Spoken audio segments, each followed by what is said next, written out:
California. Tonight, on this special night, honoring Coach John Beam, it's Sophomore Night. And now, introducing your Laney College Eagles.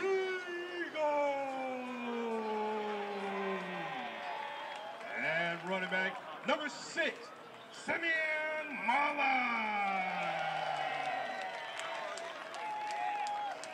The defensive back number 9, Akil Edwards.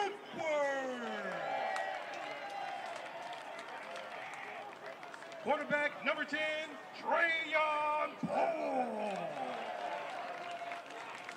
Wide receiver number 12, Jacob Colbert. Wide receiver number 15, Samaje Elderstone. Quarterback number 16, Daniel O'Connell. Linebacker number 20, Elijah Jackson. A defensive back number 21, John Watt. A defensive back number 27, Demarius Herbert. Defensive lineman number 35, Saeed Smith. Running back number 39, Zachary Norton. A fullback number 42, Jeremiah Caldwell. A fullback number 43, Sergio Caminares. A linebacker number 45, Jonathan Hill. A defensive lineman number 46, Matthias Helga. A defensive lineman number 52, Dominique Mayama. Defensive lineman number 58, Aspisa Pomele.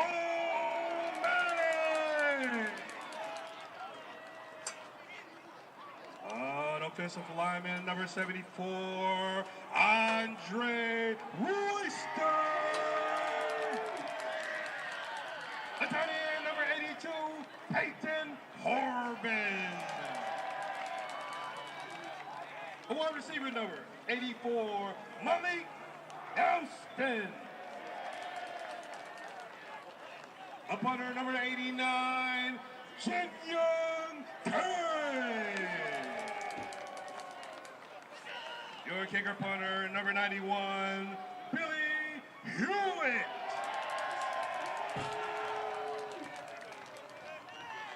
Number 93, Ian Tratula. A defensive lineman, number 96, Hickey Fall Malley Jr. And a defensive lineman, number 99, Jamal Cherry. Ladies and gentlemen, please give it up for your Laney College Eagles sophomores.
And we are live here at Eagles Stadium, and we've got sophomore nights on our hands. We'll get you the starters in just a moment, but before anything gets going, a shout out to all the sophomores. Tonight is sophomore night on top of a multitude of things. It's John Beam's last game, obviously, as we know, so it's definitely going to be a heavy-hearted night for a lot of Eagles here in the program that have been here throughout generations, essentially, that he's been here.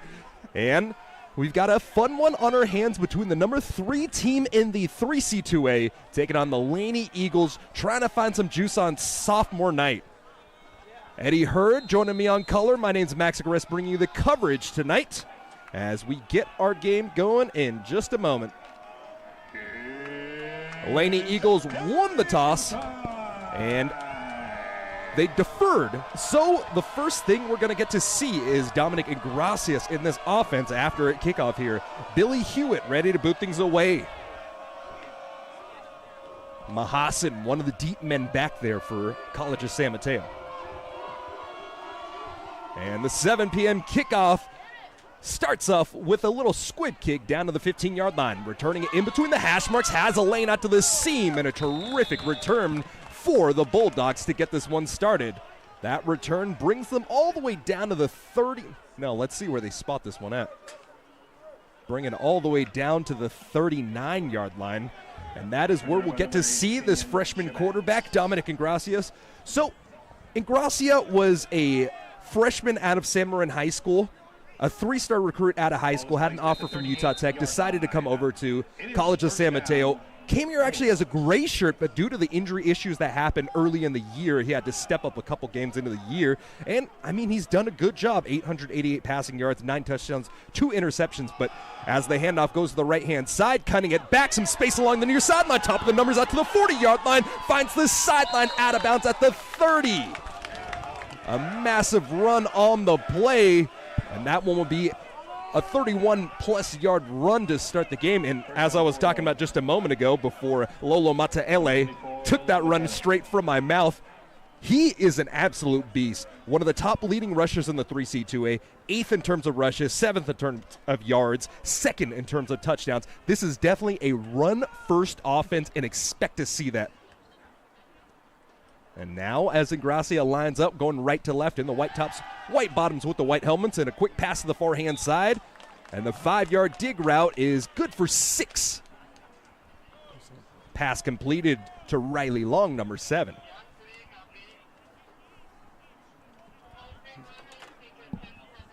And this is exactly the hot start that College of San Mateo has needed. Yes, they are a good team on offense, but they're a great team on defense and one of the best in special teams, so that's where they hang their hat. So when you're getting the offense rolling early on, that is a good sight to see. 2nd and 4 from the 24-yard line after 2 nice plays to start. Stretch the right-hand side, another cutback lane. Enough for the first down, breaks out one tackle. And horseshoe down at the 6-yard line. Saving the play was Caleb Purfoy. Yeah, the San Mateo team doing a really good job coming out early, setting the tone up front. Laney looking to try to respond with something on defense, but 12 personnel being a real heavy look. Yeah, and this team wants to live in 12 personnel. They have almost every single one of their offensive linemen listed as O-line/tight end, so they're going to throw as many big bodies on that line as possible and say, hey, we're going to bully you. And that's great. That's a great way to live.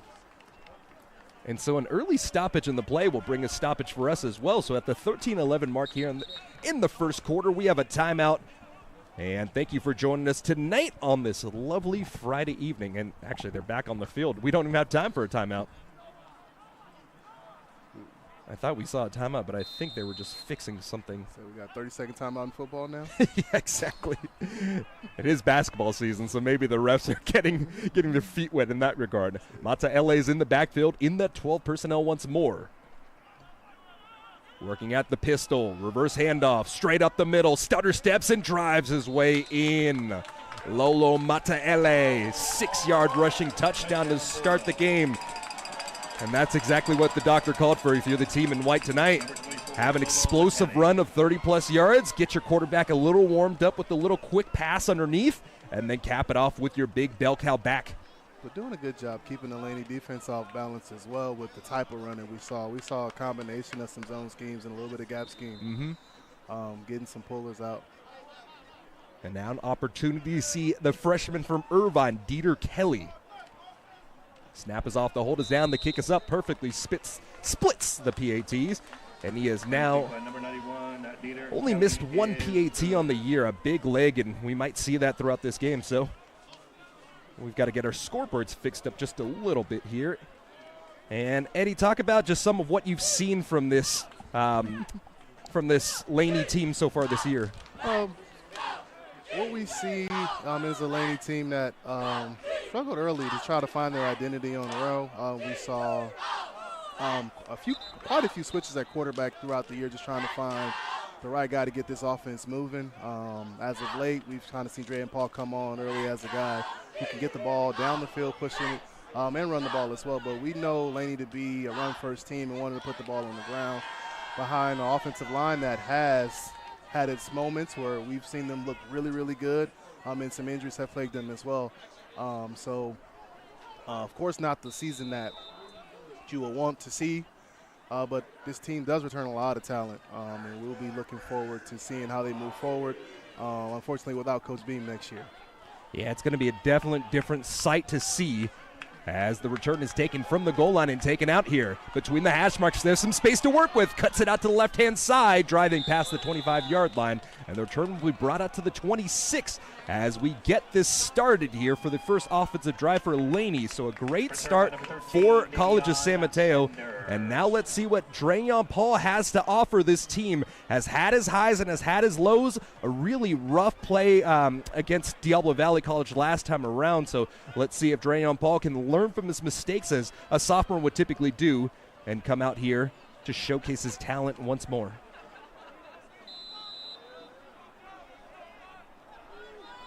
Lining up in a shotgun look, and it's a counter to the left-hand side. A little wiggle room off left guard and tackle, and a positive gain out to the 31-yard line.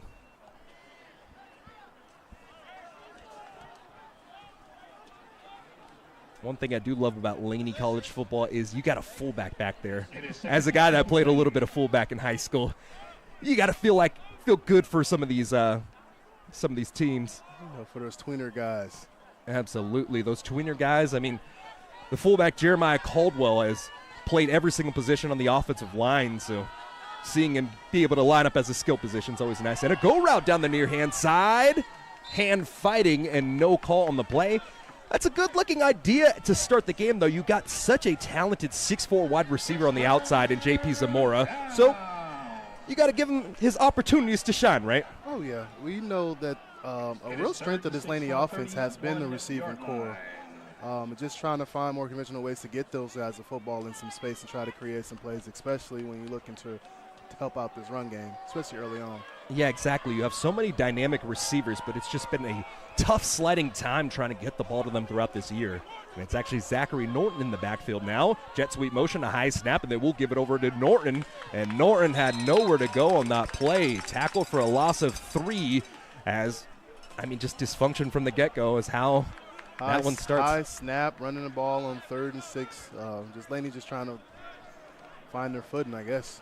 Yeah, and at some point, do you think they actually just handed that ball off because of the high snap and it threw off everything on what happened in the play? Because you had that jet motion, and maybe you wanted to give it off. We've seen Ruffin go off for a very big run a few different times off of that jet sweep. Yeah, real big play, depending solely on timing. And Jin Hyun Kang lines up as the punter for Laney College now. The transfer from New Mexico Military Institute actually is a player for the Korean National American Football Team, and he has a great punt here as it bounces, takes a Laney bounce all the way down inside of the 30, and they'll mark it down at the 26-yard line, and that is where College of San Mateo will line up with the ball once more.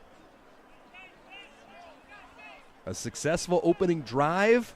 About 3 or 4 plays later, they found their way into the end zone, so now let's see if Laney can take a second, take a deep breath, and get their bearings straightened out. Or just put some bigger people on the field, see if they can stop this San Mateo line from rolling, because what we saw was probably a master class in how you move people on that first opening drive. So hopefully Laney's had time to settle in. And you do have a true freshman quarterback out there, so maybe you just throw down 5 defensive linemen out there and say, hey, if you're going to beat us, you're going to beat us playing the way we want to play ball. Lining up in that 12 personnel once more. And Laney College putting up that 5-man front. Stretch to the right-hand side. Space over the top as Lolo Mateo tried to get airborne on that play. Brought down out to the 35-yard line on a pickup of 7. So this Laney D-line really, really needs to do a better job getting penetration, because as we know, running, especially an outside zone offense, that's what's going to allow their linebackers to get involved. But if they can't hold a good edge, San Mateo's going to, pick their poison at this point. 2nd down and 3 officially on the field here from the 35-yard line. And yes, sometimes, every defensive lineman wants to make tackles, but at the end of the day, your job is to fill that gap and let your linebackers make the play. That is how they used to teach the nose guard position, at least. I don't know if it's still like that. Showing a blitz and then backing out of it. Another stretch to the left. And an upfield cut, trying to jump cut right at the line of scrimmage as Mateo able to pick up the 1st down. Gain of 3 on the play after the tackle made by Syed Smith. It's 1st down, Bulldogs. Smith had a tackle, but one thing that you do want to factor in, last week against Diablo Valley College, 4 different batted balls from that defensive front from Laney College. They weren't necessarily able to get too much pressure, but the one thing they do teach you, if you can't get there, get your hands up. Biggest job of D lineman is to affect the game in some type of way. So hopefully we can get some stops here and see the San Mateo. But San Mateo is getting whatever they want on the ground right now, so I don't see a reason for them to put the ball in the air. And another rush of about 5 yards on the play as San Mateo will line up at the 44-yard line.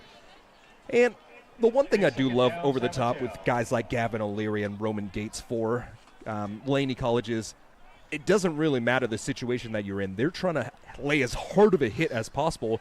And in games like this, when you do have a true bell cow back in Mateo, if you can get some big hits on him and force some of the other backs into the game, that could definitely pay dividends, because this is a 4-quarter game after all. Oh, yeah, and it's definitely a war of attrition. Mahasan motions across. Another stretch to the left-hand side.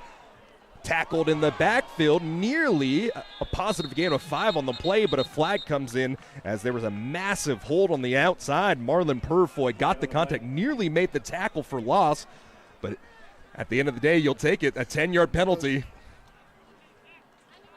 Holding. Offense number 11. 10-yard penalty. Still 2nd down. The call was against Simon Mappa, the tight end standing 6'4", 235, has offers from Sac State and New Mexico State. So when you're taking on guys that have those Division I offers and you're making big plays like that, that's a good sign to see. Especially when we talk about needing to stop, so putting Laney in a position to actually try to create some momentum for this defense. And momentum is exactly what that is, whether it's taking it away from San Mateo or bring it to yourself. A quick swing pass to the left-hand side, and it's a wide receiver screen out to Nick Caruso. And Caruso is able to pick up a big chunk of that yardage, 11 yards on the reception, but it does bring up 3rd down. Tackle by number 8, Caleb Hampton-Purefoy. And Caleb Purfoy able to make the tackle out to the 45-yard line. So now you're in an interesting situation. They've run the ball so successfully. Do you just send out a full run blitz right here and just say, hey, we're either going to pressure your quarterback or we're going to pressure your running back? Ooh, and nearly a free play. No flag comes out on the play. They do throw the jump ball, and a tremendous job on the sideline, breaking that ball up at the end of the play. Akil Edwards had himself beat on that sideline, but that's the beautiful thing about the defensive back position. It doesn't matter what it is if you can rake that ball out. Oh, yeah, now, Spurs DB, understanding that if you take that route on a play, you're going to be right 50% of the time. That's why they call those plays 50-50 balls. That's a good play by that DB. And this will bring out the punting unit for College of San Mateo, and it's Tashi Dorhe, the 6'2", 205 San Diego State commit. He's been terrific this year, and one of the reasons why San Mateo has been so successful. I've said this multiple times tonight, but Hanging your hat on special teams and defense is the name of their game. Snap went off to the right hip, and the ball fiddled down at the 14-yard line. Making two tacklers miss, but swung down by the back of his jersey was Cho Sanders after a positive gain of 4 on the play. And Laney College coming back on offense here from the 15-yard line, working left to right now. By number 89, Tashi Dorje.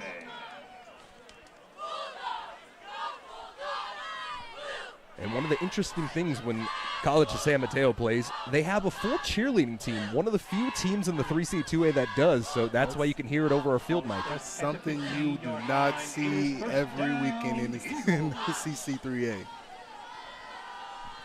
Yeah, the 3C2A is an interesting place to be, and San Mateo prides himself on putting funding where it matters, and they see value in their athletics in those programs.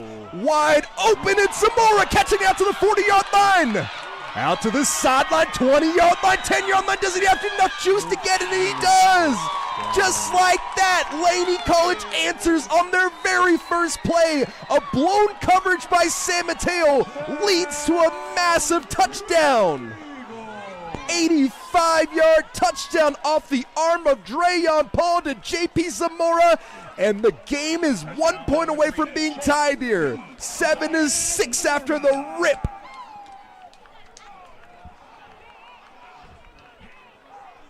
An opportunity to see Billy Hewitt now. Hewitt has been a terrific kicker out of the UK. We'll see him on a field at the 4-year level next year. Multiple offers at the FCS level as he's able to cross the T on the PAT, and it's 7-7 now after the blown coverage. And so what I saw there, it was hard to see the coverage on my end, but there was one single high safety, and it looks like maybe they wanted to go too high, and there was a miscommunication between one of the defensive backs, because single high safety, what do you see typically? It's either going to be cover 3 or it's going to be man-to-man. We saw the single high covering the middle of the field, so I don't know what happened there. And it looked like JP got snuck in. It was like in the Y area. It looked like he was lined up as a tight end and snuck out on a 7 route and was able to get scot-free through that. And that's what happens when you have such a big wide receiver standing 6'4". Yes, he doesn't necessarily have that frame in terms of the weight, but you see a guy that's 6'4" lining off at tight end, and your brain starts to shut down. And these are some of the issues that you can really see at this level from time to time is attention to detail can be lost. Yeah, and so much of the game being predicated on personnel groups, right? And defensive coordinators having such short amount of time to process what the offense is going to do based upon what the personnel that's on the field. So you can create mismatches like that. Exactly, especially when you just show some awkward movements, even lining a guy up at a wing like him, especially just because you know that Laney loves to play with their fullback, so you do have a bunch of different looks that you don't necessarily see every single week. So now kicking it left to right, it's Hewitt. Puts his boot under it, and it looks like the Eagles are going to want to play the return game tonight as Mahasin has a return, fields it down at just about the 10-yard line and brings it out for a 20-plus yard gain on the play. So some decent starting field position here as the ball brought out to the 31-yard line. Hassan Mahasin. Tackled by number 4, Troy Hamilton III. So you get a stop due to the holding call, but I mean, a stop is a stop at the end of the day. And now, I mean, it's a tied game. All of a sudden, you get socked in the mouth and you answer with the haymaker of your own. Hey, that's staying in the fight. And that's what you have to do. We talked about it early on. It's a 4-quarter ball game, and we've got a fun one throughout the first half of the first quarter. A slow motion across the formation, and it's a play-action fake trying to leak a wide receiver to the flat, and the low-high read is just overthrown completely. Had the underneath man there, but tried to take it all with Jalen Green, and the 6'5", 195 freshman had no chance as that ball was airmailed all the way over. Yeah, Laney doing a good job adjusting to the formation being put into the boundary on a bootleg, covering all 3 levels. That's good defense all the way around. Yeah, and they run the flood to the wide side of the field, and I got to think that's a freshman mistake right there. When you have the low-high read, you got to take your man if he's open low in this situation, right? Exactly. You want to stay ahead of the change, especially when you're in this run-predicated offense. Living in that 12 personnel, 2 tight ends, 1 running back, and they will get back to the running game. And, upended as Gavin O'Leary came to lay the lumber down on Lolo Matahele. Good sportsmanship there at the end of the play, but after a gain of 5, it'll be, or gain of 4, I should say, it'll be 3rd down and 6, so another good opportunity for Laney to try to get off the field as they send in their pass rush unit now. It's 3rd and 6 from the 35-yard line. A rotation of the big bodies into the obvious passing situation, and if you're Laney College, this is where you want to live. You want to put them in obvious passing situations, and you want to say, hey, we're going to send more guys that you can block. Can your true freshman quarterback make that the correct play? Quick pass out to the forehand side. Cutting it up the field at the hash mark. Breaks away one arm tackle. And it's a first down brought in by Kenyon Shabazz. The 6'4", 180 freshman out of Sacramento Grant High Zone. Able to pick up enough for the first down. Yeah, CSM doing a real good job of just helping the freshmen out with this ability to throw screens and keep this Laney on their toes. And Laney College did make a good read on the play, getting to the spot, but you can't wing that arm out there. That's just not how you're going to win ball games, especially against a physical team like San Mateo. So only one timeout now, or one tight end on the field now, as it's a one-back pistol look. And Gracia between the hash marks. A stretch handoff to the left. Finds the sideline now, turning the corner. Nearly tried to hurdle another player. He got one under his belt, and he got greedy for another. At least he didn't try to do the Zaquan where he goes behind. We've seen a few really bad attempts on social media the last few plays. But a 9-yard gain on the play by Matahele, as he has been the lone running back to get every carry so far. Matahele up to this point, 5 rushes for 67 yards. And I misspoke earlier. There were actually 2 carries along the goal line by Ali Collier. And another give. The pink cleats flashing their way up that top of the numbers, and a group of Laney defenders make the tackle after a spring free of 6 yards on the play. And that is Ali Collier now making the play. 24 is Matahele, 34 is Collier. Collier coming into this one, 22 rushes for 148 yards and 2 touchdowns.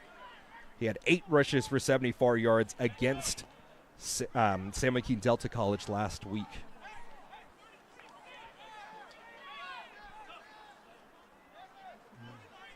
Out of the pistol now from the near hash.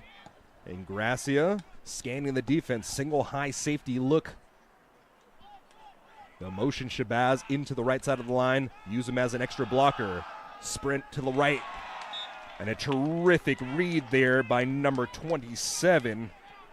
And that is Demarius Hammonds, the safety. He was playing right at the line of scrimmage and makes the tackle right at that line. By number 27, Demarius Hammonds. And that'll rotate Collier out as his shoulder pad flops out of that jersey. And as some 2 players that played football here, that is so annoying.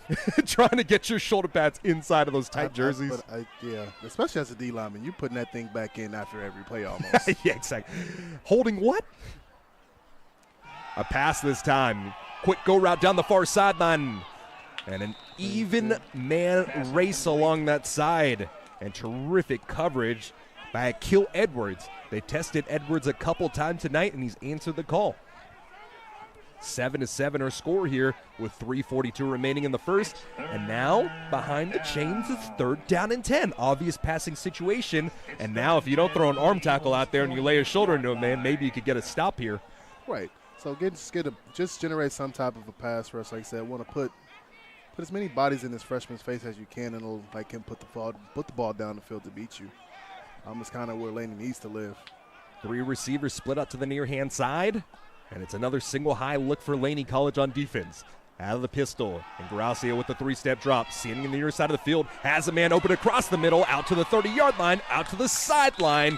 And that's the big tight end, Simon Mappa, who got called for the hold last time around. Able to make the catch this time. A gain of 17 on the play. Only his 8th catch of the year. Simon Mappa. And when you have a guy that's predominantly been a blocker this year, you saw Laney College being able to get over San Mateo with that touchdown, and now you see it on the other side. Fortunately for Laney College, it didn't result in a touchdown. Right. Blown coverages, man. Now first down and 10, right outside of the red zone. Likely going to get back to the scheduled programming for the Bulldogs. Give to the right. Jump cut inside the hole, and Caleb Purifoy was able to make the tackle on Lolo Mataele after a gain of 3 on the play. So, Laney's success in this game is really going to be predicated on their ability to get off the field on those third downs, because this San Mateo offense is going to chew a lot of the clock. Here we are under 3 minutes left in the first quarter. We've seen Laney run 4 offensive plays. Yeah, exactly. So Connor Uneeke comes in replacing Nelson Ramirez, so a change at that right guard position. Let's see if it affects anything. Play action fake, rolls out to the left-hand side. A quick throw into the dirt on the 15, 16-yard line. It was a snap to KB Boone Nelson, the leading receiver for this San Mateo team. And now this is an interesting situation. We were talking about this in pregame between the two of us. A line change of the offensive line, and now you have, I don't even know if you can call this a jumbo package. This is just you got 3 fridges in the backfield. They call it really big. Yeah. I think when the University of Colorado runs this situation, they call it the Rick Ross package, but I think they're actually just going to get some fresh bodies because they will line up in the pistol. So a fresh offensive line here turns into a straight-ahead run. A jump cut in the middle, breaks through 1 tackle, and he's finally brought down at the 4-yard line. What a patient run there by Lolo Mataele. He was dead to his rights there, juked a man out of his shoes in the hole, and was able to pick up the first down out to the 4. San Mateo's ability to run on 3 offensive linemen and still stay in sync as an offense is quite the attribute of an offense. Was it 3 or was it 5? I thought they did a full line change. They have a lot of depth at that offensive line position, and you're seeing it on display right here. The ball's lined up inside of the red zone here at the 5-yard line. Inside of 1 minute to play. Another stretch to the left. Lowering the shoulder, spins out of 1 tackle, tried to reach for the end zone, but dropped down at the 1-yard line was Mataele. But a positive gain of 4, and now it's time to bite down on your mouthpiece and try to get a goal line stand. So Heavy's going to go, Laney's going to match personnel, sending on some heavier bodies. Hopefully that could result in some type of a push, but Laney's problem hasn't been up the middle. It's really been on the edges. San Mateo's done everything that they want as it pertains to spreading the edge, but we see heavy personnel and here. This is the package I was talking about. Similar to the Colorado Rick Ross package. A fumbled handoff, still able to get the ball over the right-hand side. An extra effort dive, and a second rushing touchdown of the day for Lolo Mataele. I don't know if that was exactly the design, because in the situations that we've seen from San Mateo this year, they've handed off to the fullback, but when you can react so quickly as a man is down on the field, that is why you're able to still make something out of a potential negative play. And as we have an injured player on the field, we'll take a timeout as well.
Back on the field after the injured man was able to get up. It looks like it was number 52, James Manoy.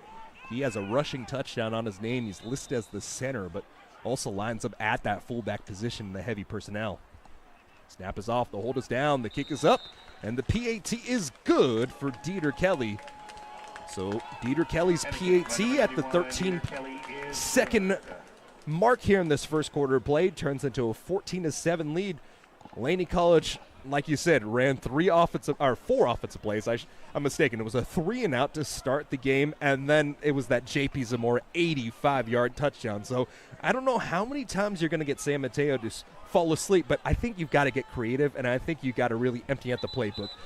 The situation has already been laid at hand. Only 3 wins on the year. Trying to get your 4th against a massive upset against the number 3 team in the nation is Laney College here, but there's nothing left to lose. Not at all. Lay it all on the table. Like you said, it's always good to live on the better side of these games, especially when you think about moving forward as far as recruiting, just showing that this program is still alive. So being able to compete against a really, really good San Mateo team will probably go on to have some success in the NorCal playoffs here really soon. So it's going to be Connor Cook to kick it off. Dorhe is typically the one that handles the kicking duties, but a different look now as the freshman out of Carmont High School will start it off. Jots forward. It's a high end-over-end kick. That'll be fielded down at the 11-yard line, and that's Cho Sanders taking up the far sideline. Out to the top of the numbers. Hits that sideline out to the 31-yard line. And another nice return by Cho Sanders. Davion Sanders has been a good return man. He took a few big hits last week against Diablo Valley College, but able to see him back healthy, and positive plays in every single regard are how you get yourself in a good position here. Cho Sanders has been a real bright spot for this Laney team on special teams and both offense. Creating sparks. We saw that big return against Santa Rosa that he had. Yeah, absolutely. He's made some big plays, and it's Milan getting the handoff to the left side, showing some patience, but the hold didn't develop, and he's dropped for a loss of 3 on the play. That'll bring us down to the buzzer to end the first. So after 15 minutes of play, it's 14 San Mateo, 7 Laney College. And we'll be back on the other side of the break.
Back here on the field after the first 15 minutes of play, and there's some deliberation from the officials in, I believe that is the head coach of the San Mateo Bulldogs, in Tim Tulloch. In his 7th year, I believe he's still under double digits in terms of losses. I believe there's 8 up to this point.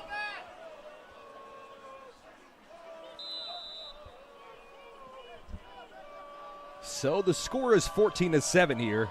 And on 2nd down and 10, Paul will sprint out to the right-hand side, throws it to the left hip of Milan, and that's a drop ball, and honestly not a bad situation there. You save yourself from taking a big hit to your backside, and that's something that really hasn't come into fruition this year after being one of the top receivers in on the team last year. Milan's only caught 2 catches. One of them was a big 35-yard pass against DVC last week. That was for a nice screen pass. But I like the idea of just getting your athletes involved and trying to get them there in space. Yeah, and also helping the quarterback out, just putting him out, moving the pocket and trying to get him comfortable, just getting the ball out, trying to create some easy completions. 3rd down and 12. Obvious passing situation. Flush out of the pocket. And Paul swarmed down as the ball pops out on the play. The ball came out as Paul was hit by 3 or 4 different players, but it looks like Laney College was able to fall on top of it. And that was the center, Apesa Paumele, able to get on top of that ball and allow Laney College to kick that one away. As mentioned earlier, Dre and Paul has had some ball security issues, a lot of turnovers, especially this deep in your team's own side of the field. Yeah, I'm all for trying to make a play, but ball security should always come first.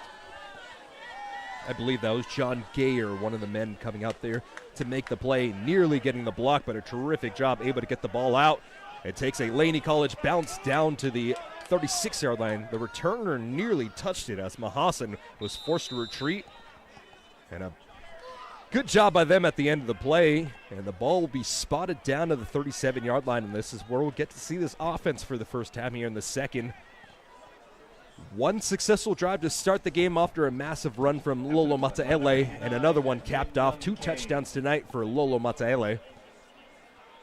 The ball is placed at But the you did get a 37-yard line. stop at one point, so you know it's possible. And now you just got to try to replicate some of that It is same first down, sauce. Bulldogs. The running back in the backfield now, a switch up as Ali Collier comes back in. Malachi DeMoss and John Stowers were 2 of the other backs that they've used in conjunction with Mataele. But it's a night for Collier tonight. And a goal ball tossed underneath. 50-50 ball, and it looks like it comes down with KB Boone Nelson. Truly a 50-50 ball as John Watts was there in the coverage. John Watts had the ball in his hands, but that one was all will, and it was KB Boone Nelson, the sophomore out of Sacramento, able to make the play. It's not often you see somebody get up on a 6'4" corner that way, so that was a good play. 45-plus yard reception on the play. It was set up San Mateo College, or College of San Mateo, I should say, out to the 21-yard line, so just outside of the red zone. And like we talked about before, those 50-50 balls are truly 50-50. And then go back to the running game now, stomping his way forward, marching down as Collier out to the 19-yard line, a gain of 2 on the play. Yeah. And So, second down. you know, a big offense like this that's predicated on putting the ball on the ground and really pounding you is going to live off of that big post, off of a hard play action. So as a DB, you just got to stay in the game and be expecting it at every play. 100%. The 2 things you talk about the week that you prep for San Mateo, it's stout in the run game and always aware of the play action. Heavy personnel with that 12. They'll line up Mahasan off the right side of the line, and they'll give it to the back. Finds a hole off the right side of that offensive line. And a positive gain for first down inside of the 10-yard line. The rush is brought down out to the 6. About a 14-yard gain on the play. Down, Bulldogs. And so now the Bulldogs, after a massive play with the jump ball to KB Boone Nelson, knocking on the door again.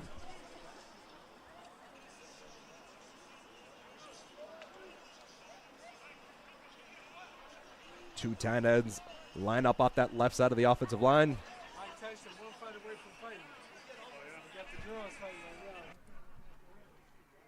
Play action fake, rolls out left, eyes downfield. Ingracia throws late across the middle of his body, and it's broken up. No, it's caught at the goal line, and they'll say he's brought down at the 1.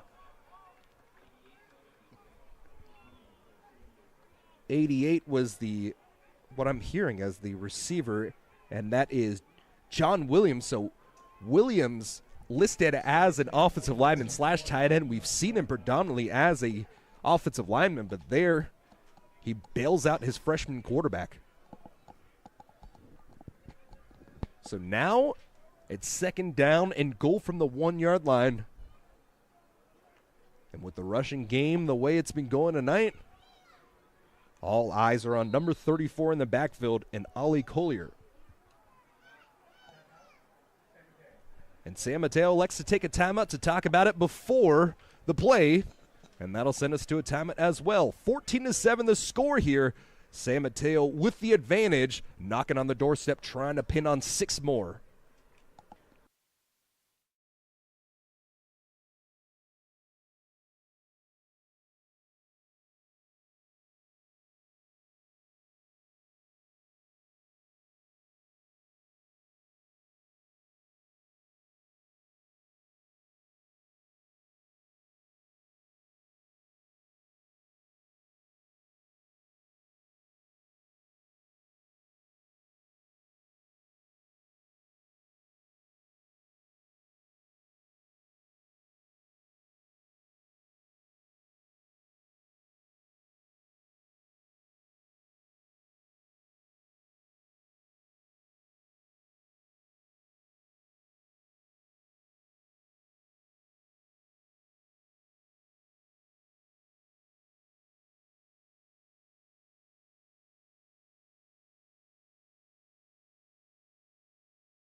Back here, the heavy personnel lines up on the field once more, and that's why the time it was taken to get your personnel fixed up.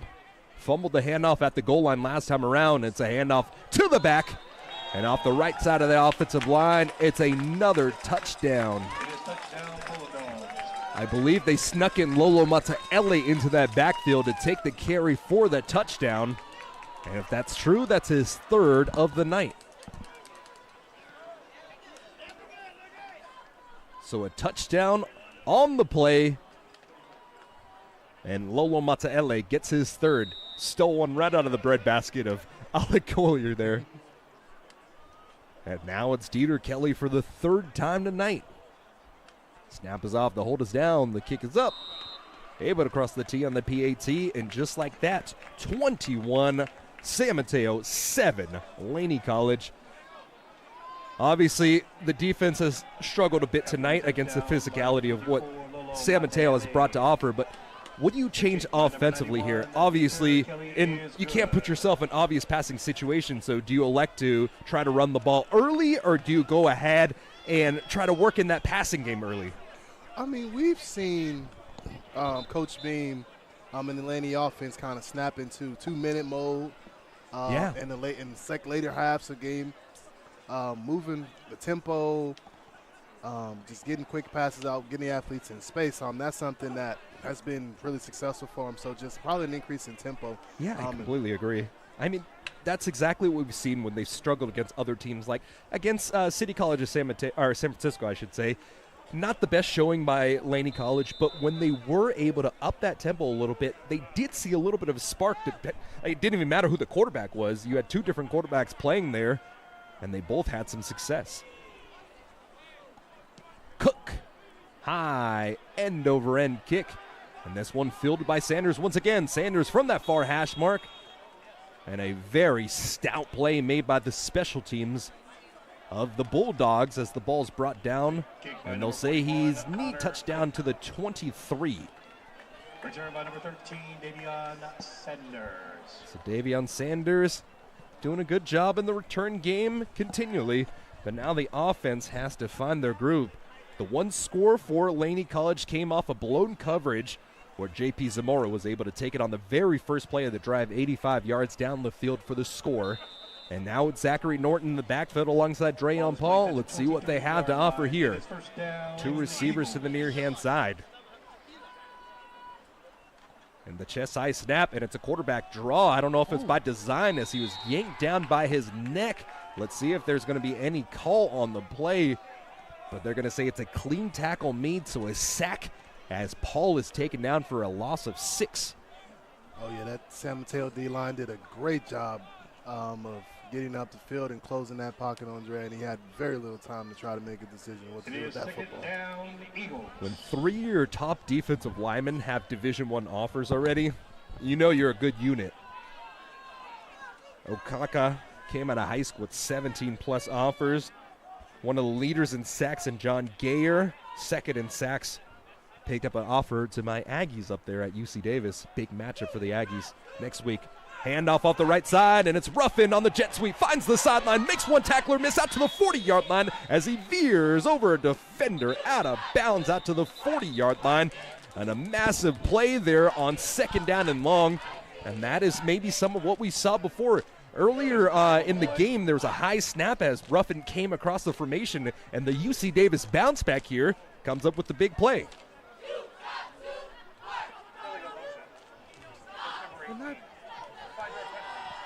Oh, a 5-yard penalty. Procedure? I believe that was a illegal motion. So the positive play completely wiped off the board, and now second down and long turns out into second down, and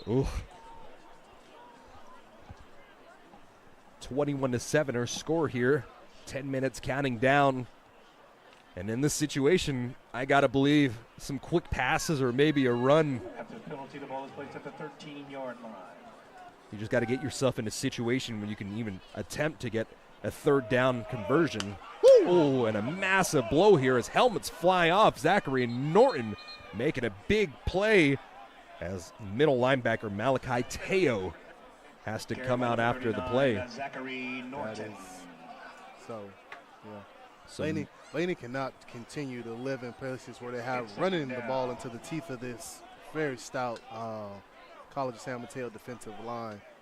So creating positive plays is going to have to be an emphasis for at least Laney offense moving forward. Third down. And it's third down after the rush of about 5 yards on the play, and it'll be second down and 14 now from the 19. Two receivers split the near side. They'll motion the tight end alongside with them.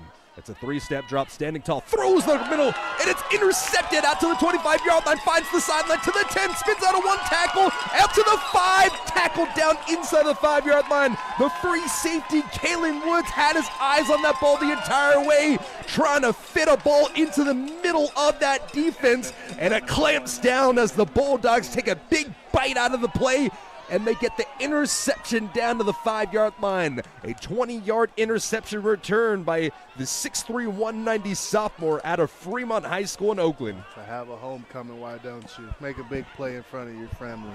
100%. You got to expect a lot of friends and family to be here to support him tonight.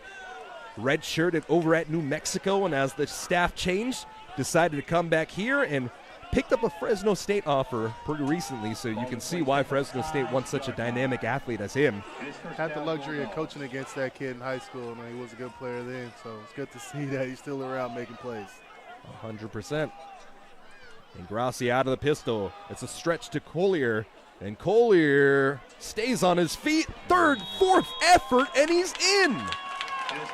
The interception on one play and the touchdown on the next.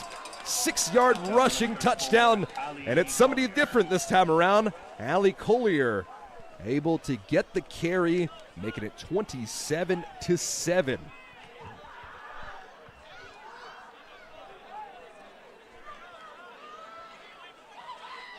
Dieter Kelly shifting his feet.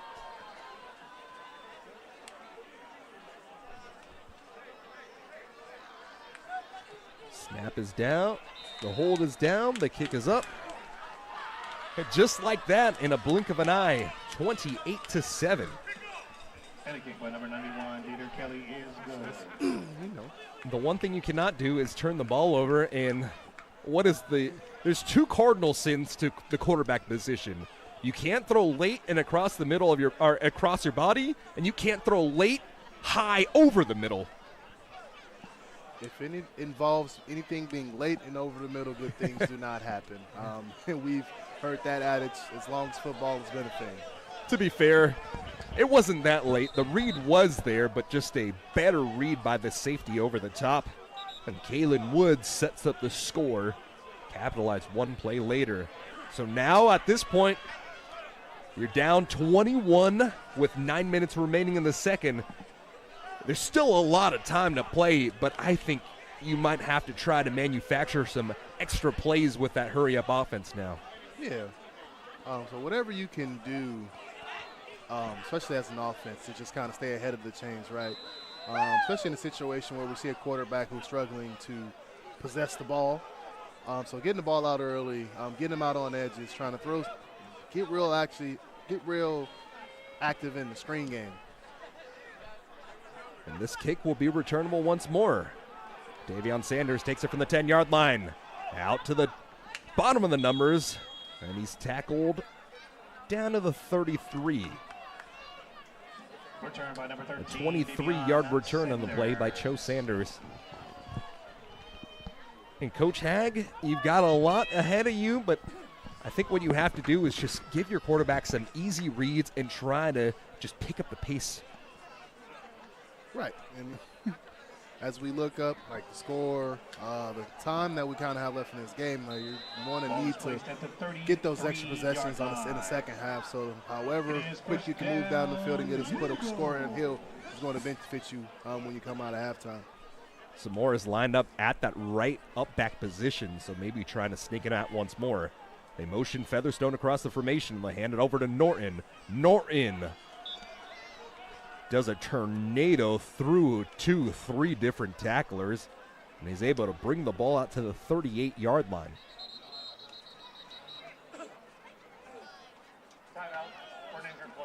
A 6-yard rush on the play, but an injured player will send us to a timeout as well. And we'll take the timeout here. 28-7 our score, as the College of San Mateo has the advantage over Laney College here on sophomore night.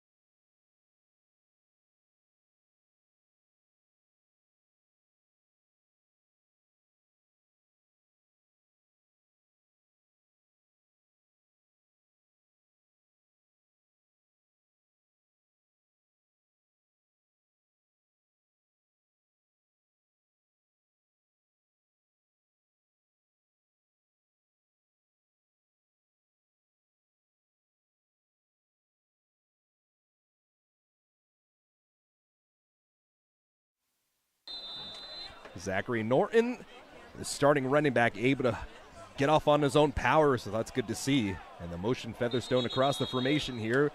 But movement, the offensive linemen for Laney College are pointing, but number 72 is not going to get his way.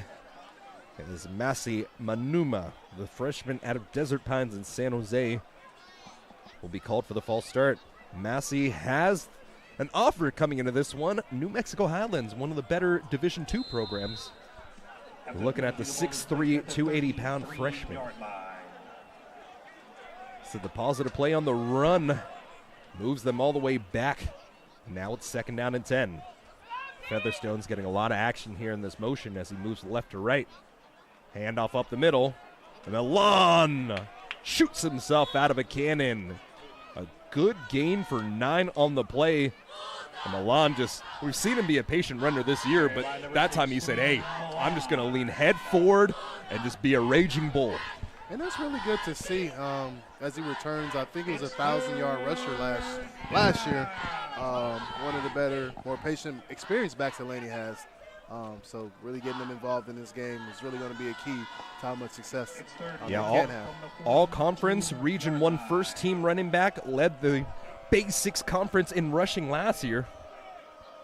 He is a heck of a back, and Laney College is very happy to have him as he lines up dotting that pistol.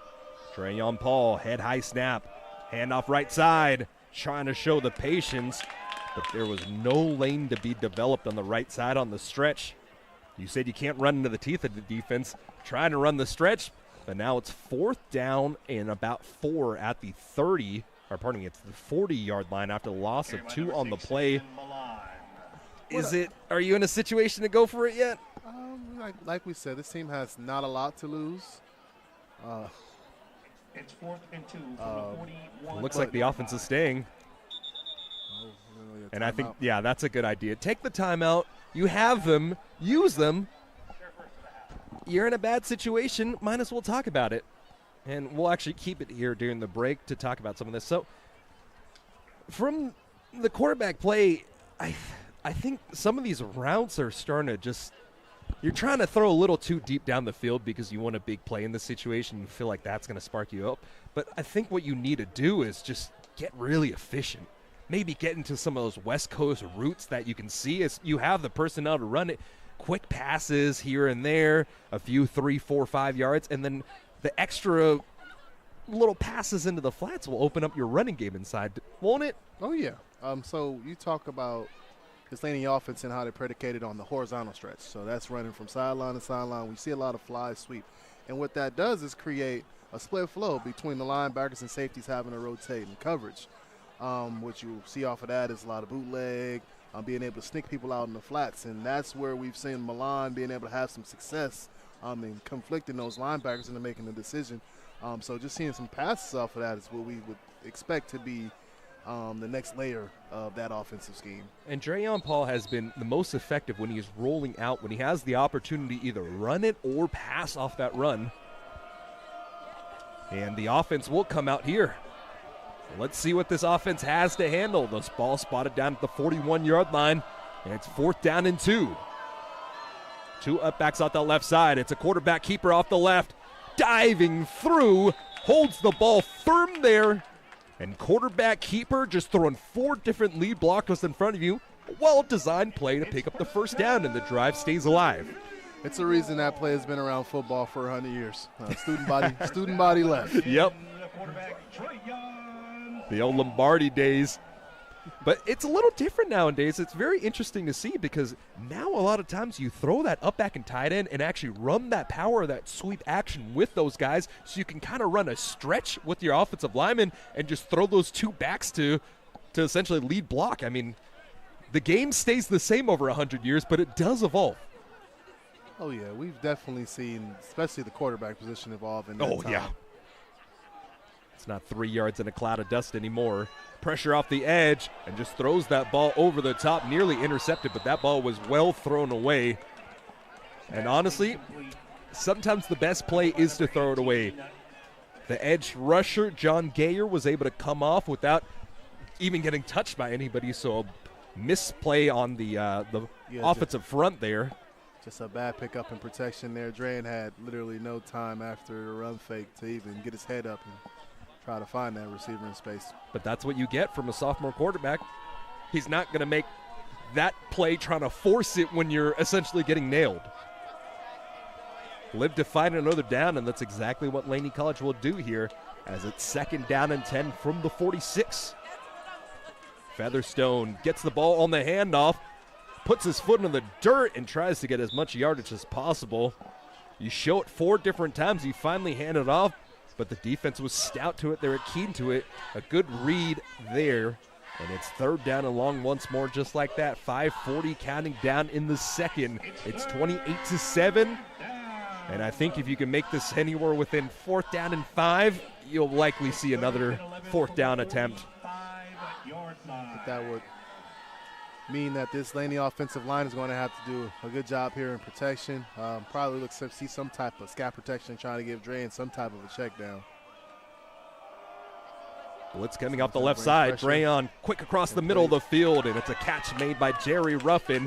And that's past the 50-yard line down to the 48 on about a 7-yard reception. So it's 4th down, and you'll live to go for it. Oh, this is a game you're trying to get back in. So playing the field position game with the way your defense has been on the field, yeah, I think this is 100% go. I don't know if Coach Beam's the analytics guy, but if you hear us up here, we're telling him to go for it. And so now you converted last time on a quarterback keeper, but possibly a passing situation on 4th down and 4 here.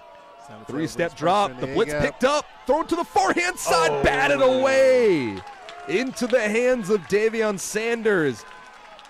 Never gave up on the play. That was R.J. Witten. Or was that Malachi DeMoss? 6 oh, KB. No, so R.J. Witten is number 6 on defense. Multiple players with the number 6, so a few different players for College of San Mateo wearing the same numbers. So it's KJ Boone Nelson, who is the wide receiver, but on the play on the deflection was RJ Witten, number 6, the freshman from Sacramento. It's a long way from home. Yeah. RJ Witten, a 3-star safety, had 5 Division I offers, 3 of them Power 5. He committed to BYU before coming back. Hasn't necessarily left too much of a mark on the season so far for San Mateo, but in a very good situation for San Mateo. Gets a deflection and a ball that was into the hands of Cho Sanders, and now it's Ingracia handing off to the right. And this time, a really nice read by that front 7, able to fill up all the holes. The ball's brought down at midfield after only a gain of 2. That was a good response by the Laney defense. See Gavin O'Leary down there on the line of scrimmage mixing it up with those big fellas. And Gavin O'Leary loves to live at the line of scrimmage. 22nd in the 3C2A in terms of total tackles. Tied for first in terms of forced fumbles. He lives at that line of scrimmage for a safety over the top. I like to call him a linebacker moonlighting as a safety. Quick pass to the far sideline. And the ball is batted away. Good hand fighting on that far side as they try to sneak the ball over to Boone Nelson. But the Laney defender was there, and it looks to be Bryce Heckard. Heckard was thrown at quite a few times late in the game against Diablo Valley College, and he answered the call with about 3 different pass deflections. He was only credited with 1, but a very stout cornerback on that left side. It's 3rd and 8 from the 50-yard Laney line. just has to be wary here, with San Mateo leaning on these big personnel groupings here on 3rd and down, living on shallow cross routes, so being wary of understanding coverage and layering coverage to account for tight ends being able to run underneath. And so the pressure comes. Freshman pressured. Eyes downfield and late. Tackled down. Caught by his ankles. And that was a full-out effort by Marlon Purifoy, making another massive play. And then Gracia is dropped down for a loss of 14 on the play. And that's just good pursuit. Yes, that is. That's what you call having a motor. Max Crosby would be proud of that one. That'll send out Tashi Dorhe for the 2nd time. A decent return on the first attempt here. And the sophomore out of Brentwood gets the belt-high snap. Angled punt. Will touch down at the 25-yard line and take a bounce out of bounds. Nice flip of the sides of the field there for the punter. And Laney College, after turning it over on downs with the incomplete pass to Cho Sanders, will have an opportunity to try to march down the field. You got 2 timeouts in your pocket with 2:55. And as we know, it's the 10th game of the season, so it's not quite new anymore, but you still do have that 2-minute timeout to work with as well. Oh, yeah. Thank you. So allowing Laney more than enough time to get up and down the field, but I think this drive is really going to be pivotal just in Laney's morale is how are they going to stay in this game. So if they go down and score on this drive, we can look. And Eddie, enlighten me, did high school implement the 2-minute timeout as well, or do they still keep it going? Okay, that makes sense. Out of the pistol look now for Drayon Paul. Had a few nice plays last time around, and a stretch handoff will be a cutback for Milan. And Simeon, with a pickup of 5 on the play, will bring him past the 30-yard line. I think, and especially in California, we high school football regulations doesn't even have the play clock. Oh, really? I feel like the play clock existed when I played, but maybe that's just the Mandela effect. Like, I think I saw that little clock ticking. Yeah, exactly right. I mean, you're the coach, so I trust you. So now it's 2nd down and 5 from the 31-yard line. It's another give. This time read perfectly by the defensive lineman. Big 99 inside. Musica, the sophomore out of Milpitas, makes the tackle. And that brings Milan down for a loss of 1 on the play. So now it's 3rd down and 6 as it brings us down to the 2-minute timeout. 28-7, the score for the College of San Mateo here, as they have come out and they played Bulldog football up to this point. Laney College trying to answer here, facing a 3rd down and 6 on the other side of this 2-minute timeout.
And it's 3rd down and 7. Pump fakes, throws the go route down the far sideline, and wow, a flag at the end of the play on a hold. J.P. Zamora was there. I thought they might not throw that flag because the ball seemed to be uncatchable, but I guess it is catchable. But if you're holding on to the arm of the receiver and not allowing them to get to their spot, then that's what it's gonna be. Oh, and I know all the DB coaches out there in the world are teaching these young men that I'd rather take the 15 than the 6. And it's a 10-yard penalty because it's a hold and not a pass interference. Pass interference is when they're trying to make the catch. A hold is in the process of them getting to the spot. So the penalty will give the first down out to the 40-yard line. And Laney College here has the clock stopped with the incompletion in the penalty. And it's 1st down and 10 from the 40-yard line with 1:53 remaining, 2 timeouts left. Drayon Paul with Simeon Milan, a high snap, and an awkward situation here as Paul got the snap and didn't really play. So the substitution error, I thought an illegal substitution would be a 5-yard penalty, but they're just going to say. No, it's the referee was out of position as he was I see. to cover the ball, so San Mateo could have a chance to match personnel. I believe if it happens twice, then it's a delay of game. Wait, no, that's basketball. Clearly, we'd rather be watching the Warrior game. Simeon Milan tackled behind the line of scrimmage down to the 39-yard line. Yeah, this time of year is a little hard. I've got football, I've got volleyball, I've got basketball going. My brain is a million different places. That's a lot of names to remember. Oh, I don't remember them. They're here on my big board. Everybody thinks, oh, how do you do this? It's so amazing. It's 45 hours of prep going into a game and then turning off your brain during the game and just reading and reacting.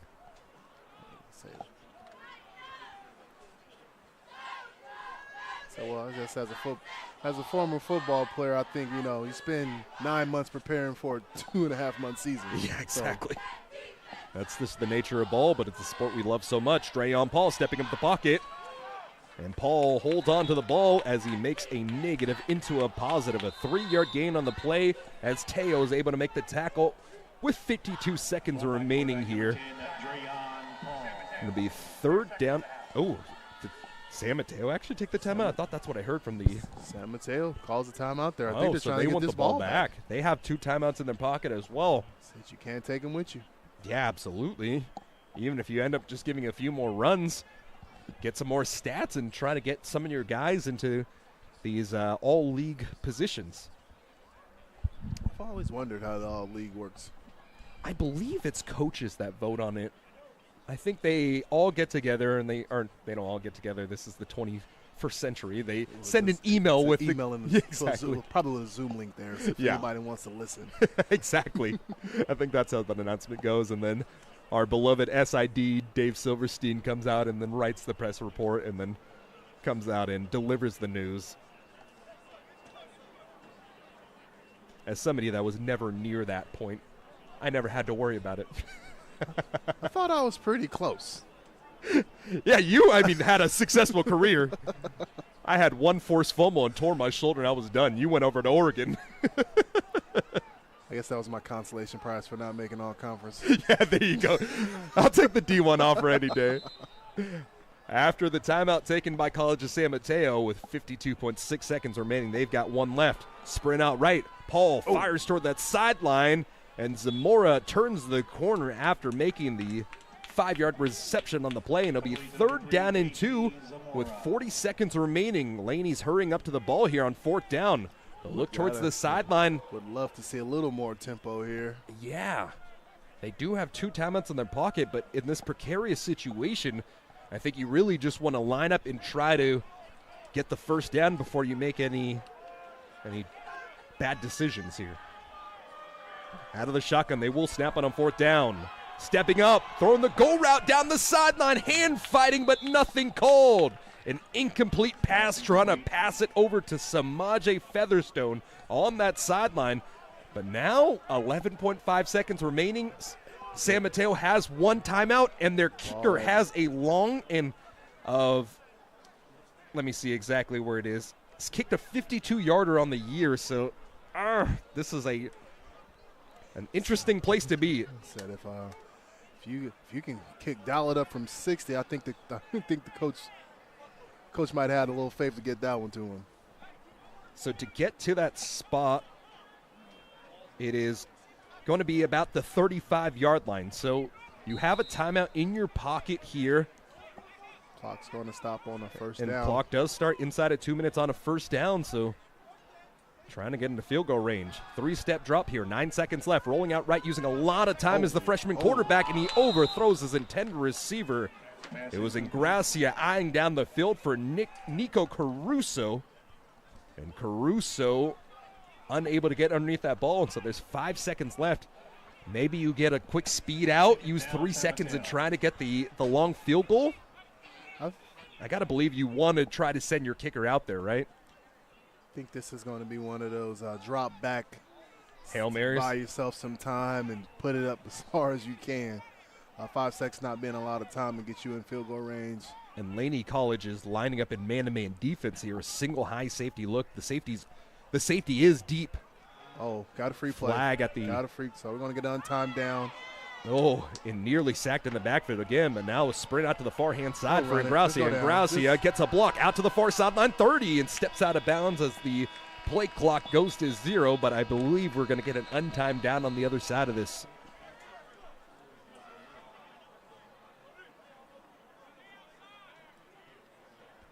Let's see what the official has to say.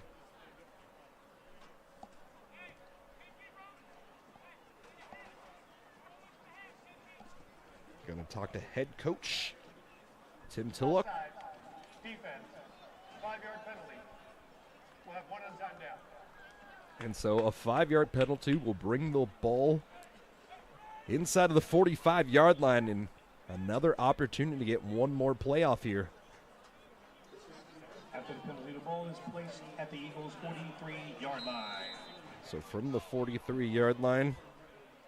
That'll be fifth. That would be a 60-yarder if you did want to send out your kicker, but not at the JC level. You're going to send out your quarterback and try to get the Hail Mary again. The pressure comes. Stepping up, firing down the near sideline. Into triple coverage, and it's intercepted at the 5-yard line. A jump cut inside as he avoids the defender, and that's O'Leary who got the interception as he's toppled down at the 22-yard line. So the Ingracia Hail Mary tossed to number 1 on the other side for Gavin O'Leary. And that'll bring us to the end of the half. An interception, possibly maybe some momentum as you get the ball back on the other side. But as of right now, it's 28-7. Dreyon Paul, 1 for 5, 85 yards, a touchdown interception, and a fumble. And on the other side, Dominic Ingracia, 6 for 9, 78 yards. And it's been all the ground game. 12 rushes for 100 yards for Lolo Mataele.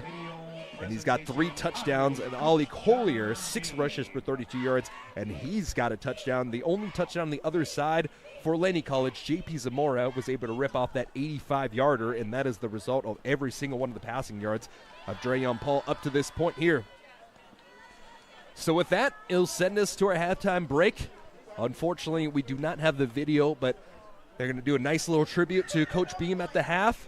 Obviously not the way you want to go into the half in this situation, but still it doesn't take away from the years of tremendous opportunity that he's presented to the youth in this community and just all the lives that John Beam has touched up to this point. Oh, yeah. So we talk about over 6 decades of impact here, partially in the city of Oakland. All those lives affected. My own being able to play for Coach Beam and coach under Coach Beam for a year, and just being able to look out and see all the faces, familiar faces from just around the years. I know it's something that's going to warm his heart and send him out the right way. So with that, it'll send us to our halftime break, and we'll be back on the other side with another half of football. Stay tuned.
A lot of love shown to head coach John Beam here at the halftime break.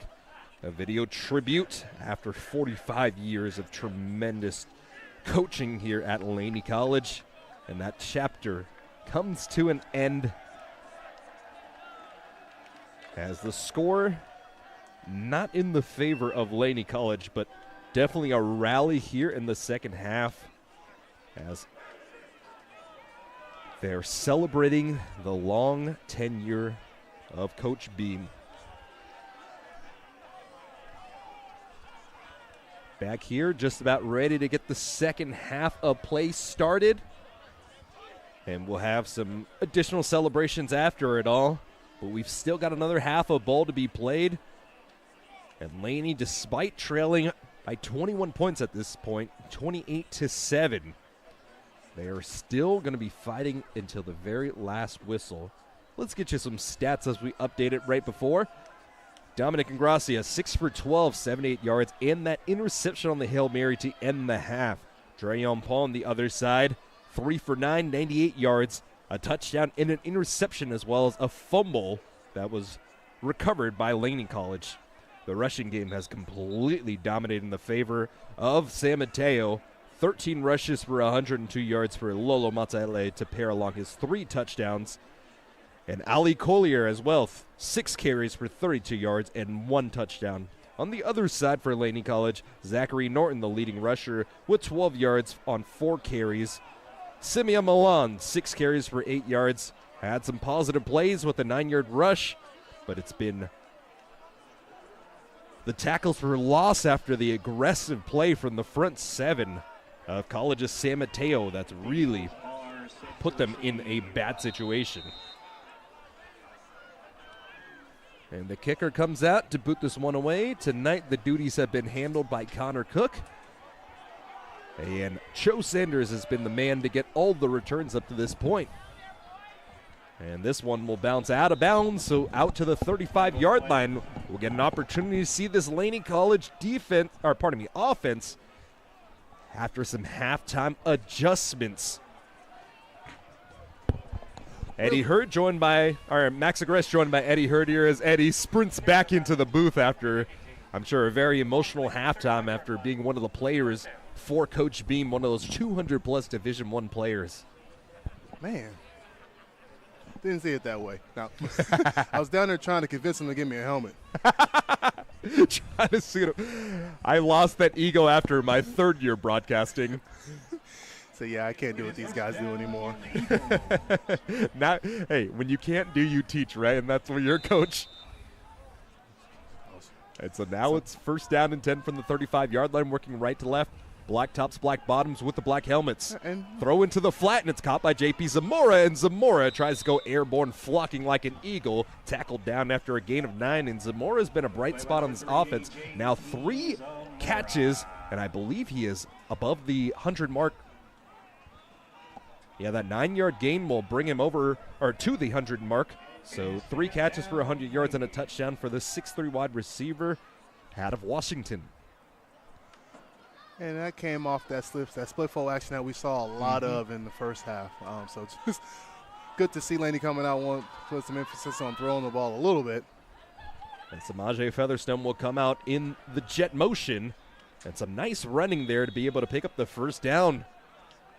I mean, only a gain of 2 on the play, but you do get the first down for Milan and on a very nice cut in the backfield. On Laney's second first down of the game? Ooh, I believe they've gotten about 3 or 4, if I'm not mistaken. And we have live stats tonight, so we can actually take a look at that. So that is their 4th first down of the night. 13-4 is the advantage as San Mateo has been effectively running the ball. Out of the shotgun now is Paul. Rolling out to his right-hand side. Gets past the defense.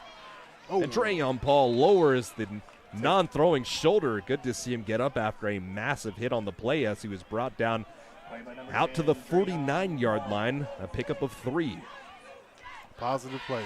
Good to see Dre get up after taking that shot. And it's always good to see you taking the hit to your non-throwing shoulder. Just because it doesn't knock you out the game doesn't mean it won't affect you if you do take a hit to that shoulder. And they've rolled out Paul, and he's been successful as of this point. And they'll continue to roll him out right. Has to reverse the field. Nearly a block in the back, but they don't call it. Now Dreyon Paul caught right at the original line of scrimmage. A loss of 3 on the play. Yeah. And that's when you like to see a sophomore quarterback savvy up on that one, just knowing that you struggled for yardage all game, and just see him get outside of the pocket and know that he has nothing to throw that ball away. A lot of these late developing routes forcing some scrambling by Dreyon Paul. And so on 3rd down from the 46-yard line, the lone receiver to the near side will be Featherstone. It's Ruffin and Zamora on the far side. Quick pass across the middle of the field, and the target was for Jerry Ruffin running that slant route, but the ball bounces into the feet of his intended receiver as the quarterback and wideout were not on the same page, so now the punt unit will come on.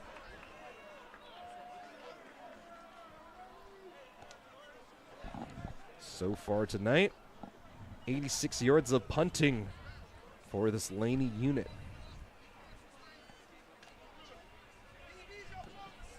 And it's Jin Hyun Kang, the punter for Laney College. We've seen Brandon Niermeyer punt so far this year. It'll be the Korean punter taking duties up to this point. Trying to get a number on the return man. I believe that is Mahasan.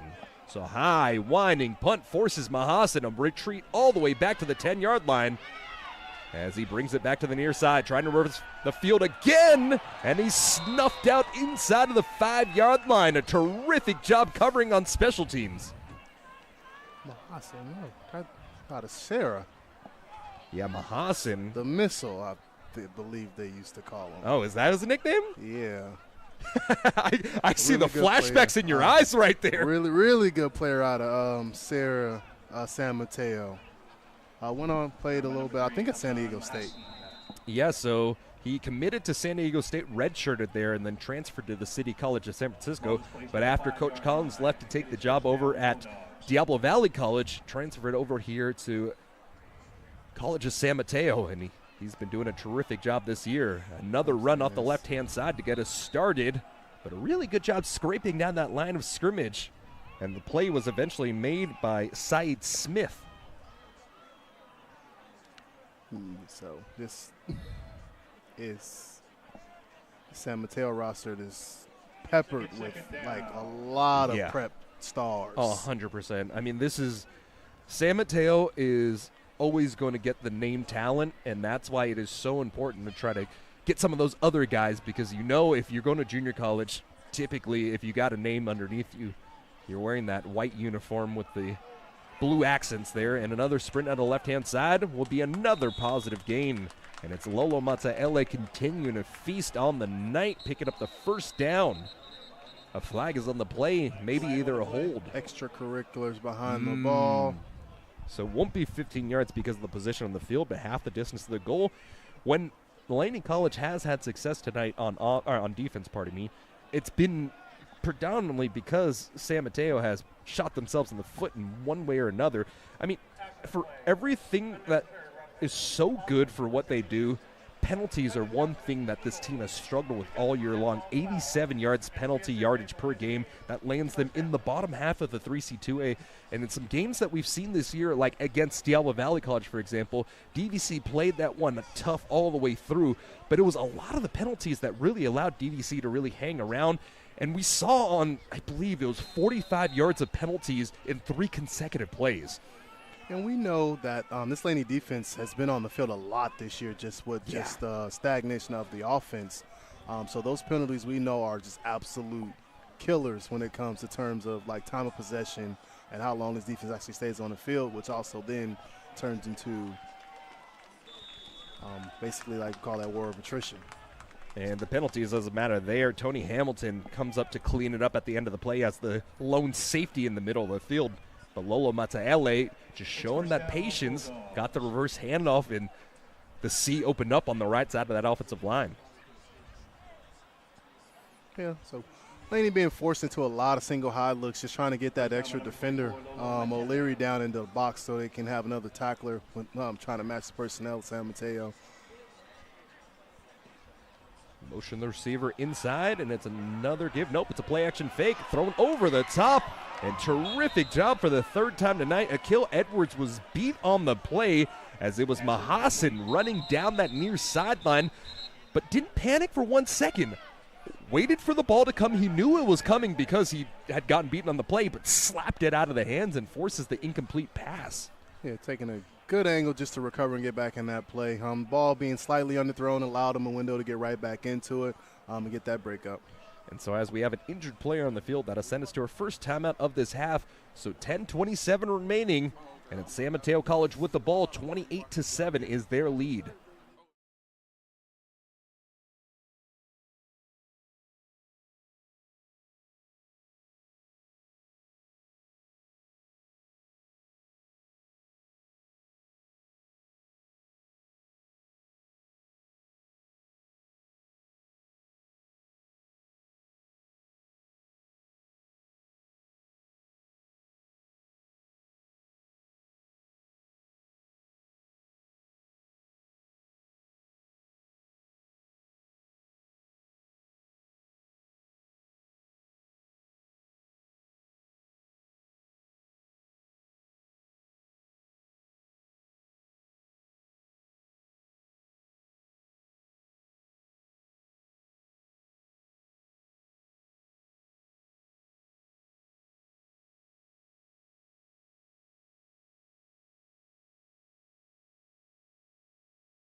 Back here on the field, and it's second down and 10 at the 21-yard line. And Gracia has had an up-and-down night when he's been in positions. He's really delivered the ball into a good spot. And now it's another free play as it's an offsides. And, a great form tackle. Lolo Mataele a little slow to get up at the end of the play. Good sportsmanship shown by the man on the tackle, trying to get a number there. And that was number 8, Caleb Purfoy, the leading tackler on the team. Played defensive back at Berkeley High. A fellow Yellow Jacket. The offsides will wipe away his tackle there. It'll be second down and 5. Caleb Purfoy, talk about it. 43 total tackles coming in this one, 33 of them solo. That's what you call being active and around the ball. Absolutely. And that's also what you call having some good defensive line play in front of you. As a middle linebacker, you can't do much if your defensive line's letting those guards climb up to you. So shout out to the big boys inside. Everybody plays a role. So now it's second down and 5 from the 26-yard line. And it's a play-action fake, pressured into his face, having to roll out to his right-hand side. And another throwaway will bring up third down and 5. Honestly, for all the pressure that Laney College has brought on Dominic and Gracia tonight, I'm surprised he's only been taken out one time, and that was off second, third, fourth effort from Marlon Purfoy. Well, just say it's like structurally, a lot of that pressure is coming from the interior because of the sets that you see with San Mateo with. So if they had true edge pressure and allowed them to get into 11 personnel, 10 personnel sets, you probably see more sacks. But always having that extra defender around, whether that be chipping the D in or just blocking them, has allowed for them to get a little extra time. And just as you asked for, it's 11 personnel in this passing situation now. It's a quick pass to the forehand side on the screen pass. Enough yardage for the first down. Oh, maybe not. The ball spotted down half a yard shy initially, but the sideline official, the lines judge, will give them the first.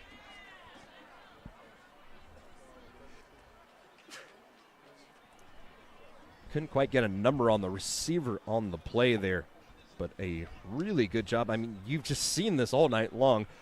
And Gracia has tried to push the ball down the field, but the majority of his passing yards up to this point had been on those screen passes. It's run outside zone, inside zone, a little bit of power. You saw a few student body lefts and rights, and then mostly just those wide receiver screens. Handoff on the reverse this time around, trying to get a little tricky to Mahasin, and Mahasin takes a massive thud along that near sideline after picking up a gain of 5. You can hear the clap from this near side. Gavin O'Leary shows up with bad intentions. That's what he's been doing all year long. He has that ability to run sideline to sideline, and that's not even in coverage. That's every single type of play. Laying the lumber or batting it on the birdies. Really, really, really what you want to see out of a traditional post safety. Yeah, and picked up some interest from Boise State, so that is, if he's able to get that offer, that'd be a tremendous place to go play ball for number 1 in black. And this time, the cutback on the stretch run. Mateo makes it a 3rd down and about 3 out to the 39-yard line. And guess who that was helping out with the tackle again? Gavin O'Leary. So I misspoke a little earlier when I said Caleb Purfoy was the leading tackler. It's actually Gavin O'Leary by a wide mile. My notes must have been a little off, so coming to this one, O'Leary leading the team with 60 total tackles, and he's cranked up a few in this one alongside that interception at the end of the half. O'Leary's already got 6 tackles tonight, and it's a play-action fake. Time to throw, taking the shot downfield, and it's brought in at the 20-yard line. The tackle miss, strutting, high-stepping in for the touchdown. College of San Mateo gets the first score of this second half, and it is KB Boo Nelson, the leading receiver. He's the one that got the big jump ball early on in the game. And the deep balls are working tonight when you're throwing a number 6 in white and silver. 34-7, College of San Mateo with the advantage with 7:32 remaining here. 5th attempt by Dieter Kelly this Friday night. Chest high snap, put down onto the floor, crosses the T and the PAT. And it is 35-7. San Mateo continues to do what they do. I think we're going to get another dead ball, sportsmanlike on Laney. And as we have a moment in time, let's talk about some of these situations that are coming back in a couple weeks for the... let's hear the official first. So it was actually on the kicking team, not Laney College, so... on that drive, 2 unsportsmanlike penalties called against, or 2 15-yard penalties, because I think the other one might have been an unnecessary roughness, but 2 15-yard penalties will go against College of San Mateo. And getting back to our point here in terms of the 3C2A playoff situation, as it stands currently, if everything goes as chalk, it will be College of San Mateo, Modesto, Fresno, and American River College. It'll likely be ARC at CSM and Fresno at Modesto. So an interesting situation here where the number 5 team in the rankings here is actually Butte, but because of an overtime extra point miss against, I believe it was against American River. Yes, it was. That is the reason why they're currently on the outside trying to look in, hoping for some upsets. And, I mean, it's been a heck of a situation here in the 3C2A this year.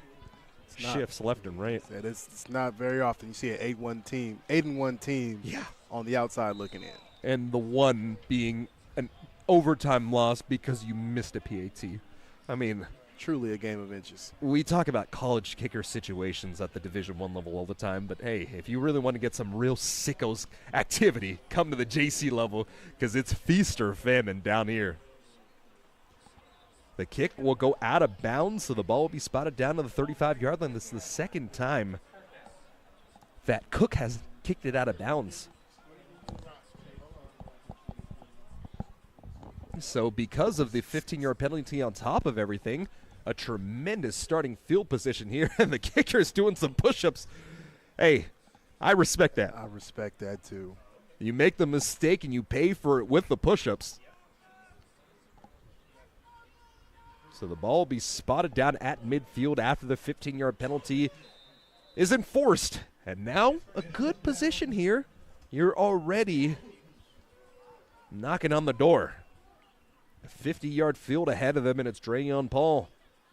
Motion the tight end off the left-hand side, and likely going to be a false start. It's actually a snap infraction. It's not a false start.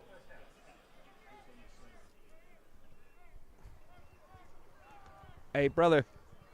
Hey, excuse me, brother. Hey, excuse me, brother. Hey, dude watching the fight. Person watching the fight right here. Right underneath us. Hey, you mind scooting over? You're catching the fight right on our mic. No, we'll get copyright. If you could scoot over, that'd be great. Yeah, sorry about that. I'm catching all the noise right here. Trying to fix and make sure we don't get copyright struck here, as some people are watching some of the other activities going on right over here. Muted the wrong mic there. So after the first play for Laney College on this drive, it'll be a negative play. And the ball will be spotted down at the 44-yard line. So it'll be second down and 16 after the play, after the loss of 1. Laney just really failing to execute on a lot of things in the run game. Just has them playing behind the sticks almost exclusively. And now you're in a passing situation again. Pressure comes off the edge, nearly intercepted. It was Mateo with a terrific read, but just was half a step shy on the play. The intended receiver was Samaje Featherstone, who's not been able to leave his mark on the game. Featherstone is such a dynamic athlete, had offers to Army and FAU coming out of high school. A very talented player, but unfortunately just haven't been able to get the ball out to him. And it's kind of been the story all year, especially with the freshman year that Featherstone had. We're expecting big things out of him this year, but just showing how – yeah, just showing some opportunities here. And maybe another interception here as the ball went off the fingertips of J.P. Zamora, but instead they'll say it's an incomplete pass. And it was Trayvon Watson, the freshman from Sacramento, who was able to get his hands on that ball, but was a little slow with it. Watson, you can see his speed, runs a 800-meter dash, and he really used that first step to jump on that ball. And that is something we haven't really seen much out of J.P. Zamora this year, usually a short-handed receiver. Pretty short-handed. Oh, and so an additional penalty will push Laney College back, so a very promising start to the drive at the 50-yard line has only gone in reverse. Talk about next, that's 20 yards in penalties plus 2 negative plays. Is just, yeah, just showing how this Laney offense has constantly been their own worst enemy in a lot of games this year. Minus 21 yards on the play, or on the drive, I should say.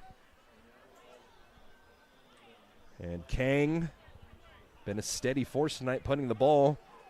And Mahasen breaks one tackle out to the 40-yard line, finding the near side numbers, 50.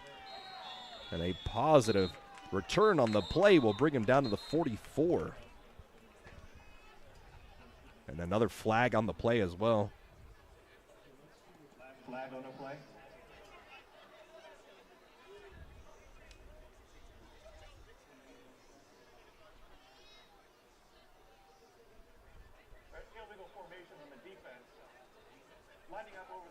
Oh, and they lined up over the center, so an illegal formation will give an opportunity for them to re-punt that ball.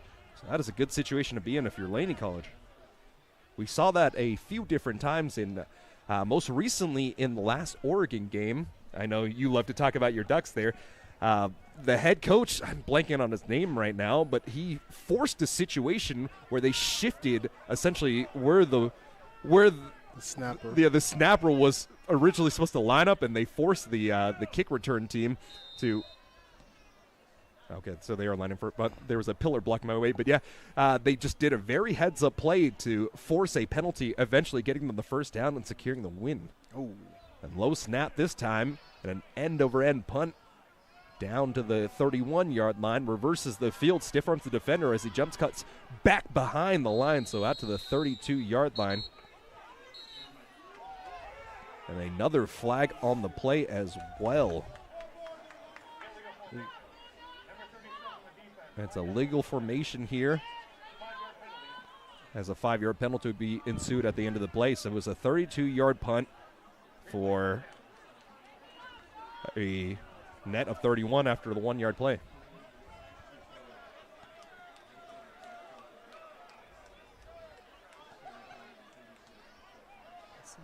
Kicking it again?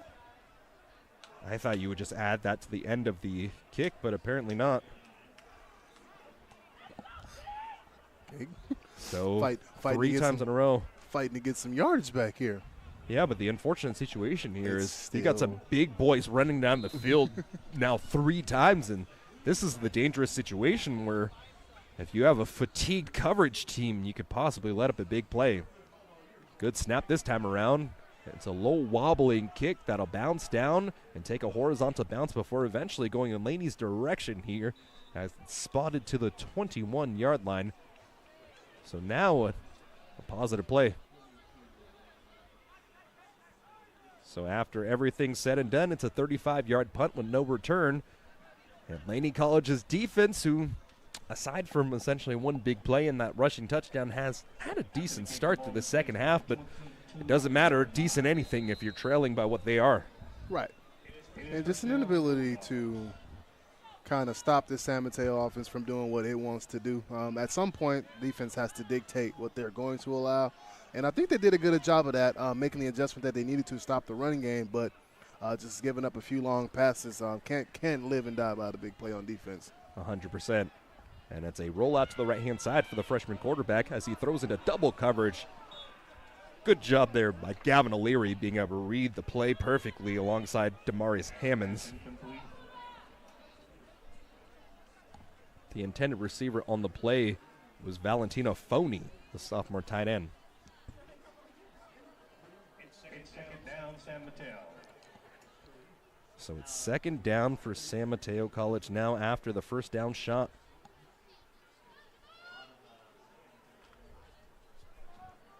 We haven't seen them take too many first down shots this year, but with the way that the game has been going, looking to expand a little bit on their offenses, they try to set themselves up in the best possible situation for the playoffs here as they stretch the ball out to Collier, and Collier had not much room to work with. A good job filling those gaps on the outside by Laney's defense there, as Collier only gets a gain of 2 on the play, brought down by number 44 in black, and that's Marlon Purfoy. And that's a big improvement on the edge by number 34, Trey Mosique. Yeah, Trey Mosique has been good. I mean, he's just a heck of an athlete. 6'2", 200 pounds, track, football, and wrestling. So you know he has that grappling ability, the ability to really take on and use those active hands. And Mosique has been a good edge player. Another screen pass to the forehand side, and it springs free out to the 40. No man in front of him. To the 40, 30, 20, 10, 5, touchdown. The missile Mahasan, as you talked about before, got the screen pass into the flat, and it was just straight track speed, pushing it all the way down the field in for the 19? Score. Is that 19?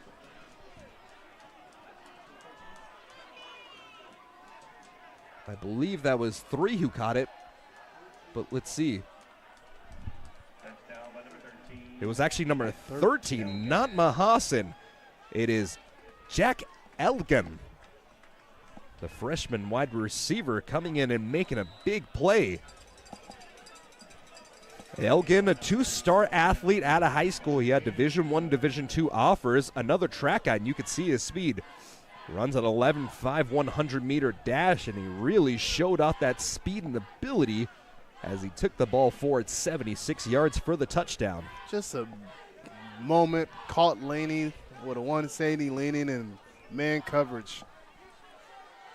Got one block and was able to split the defense and hit his head on the goalpost. And really, it's such a late developing screen. That's kind of what throws people off. You toss it out, and it looks like it wants to be a bubble screen. All of a sudden, you have 3 different offensive linemen from center to tackle just getting ahead of you. And just speaking to like this San Mateo offensive line, and like we said, their ability to keep guys fresh. And here we are in the third quarter, and we're still getting the interior 3 linemen out beyond the hash on screen plays in space, putting hats on guys.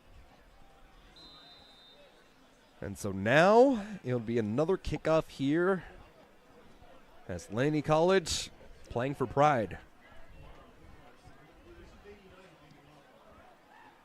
89's kicking off, so it's Tashi Dorhe getting the opportunity out to the 4-yard line. The return, not much of a return there, only a 12-yard pickup for Davion Sanders. And that's what happens. You kick it out of bounds a couple times for Connor Cook. And the tackle made by the long snapper on the play, Luke Williams. Williams, a commit to San Diego State alongside his punter. They said, hey, we like that special teams unit. I'm going to take both of you guys. That's a real reflection on a program that you are in, to have 2 specialists committed. I mean, when the flow works so well, why not? So now trying to get back into the flow of things is Drayon Paul as he stretches over to Milan.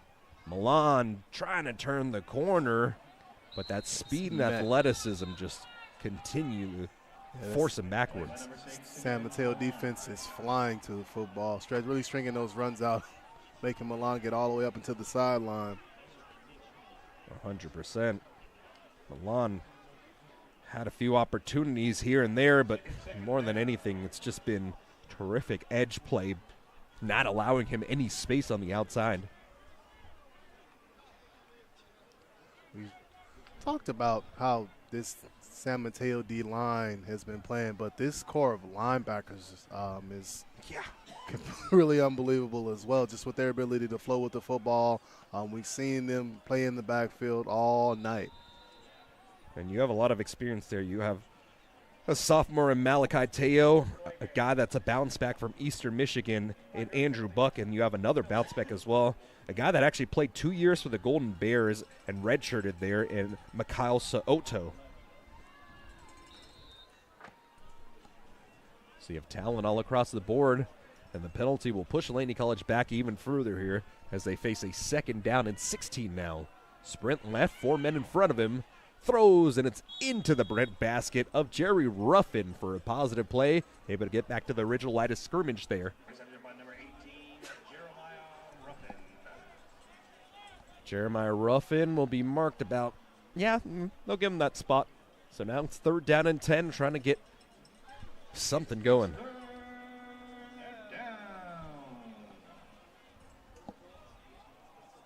I like what they're doing with Paul, though. You're just giving him the opportunity to use his legs, extend plays, and try to set something up.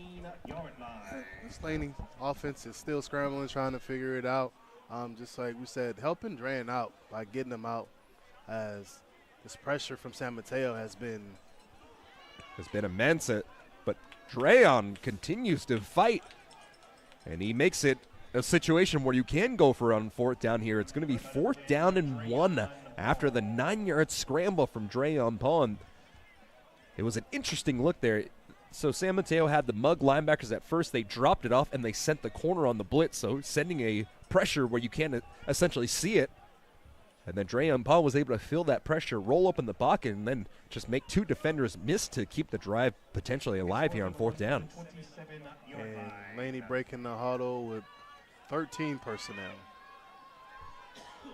Heavy set with those 2 upbacks off the right-hand side. And it is student body right. And Paul got the 1st down, but, man, he took a big thump to get there. And now there's an injured player on the bottom of that pile. I don't know if it's an injury, actually. It might just be a little chippiness as Andre Royster is getting his hands on some of those bodies up front.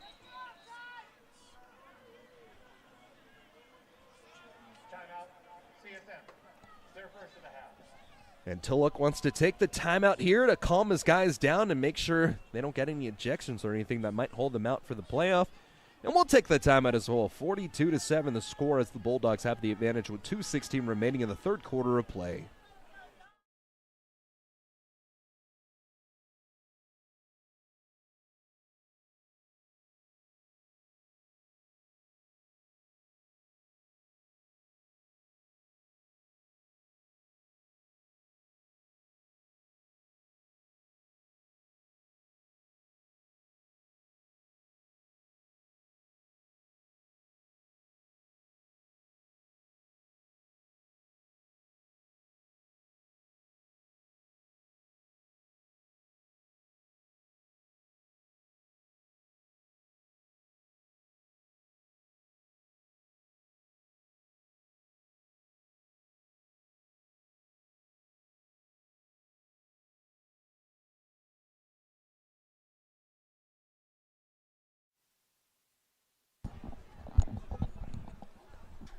Back on the field here after converting the first down.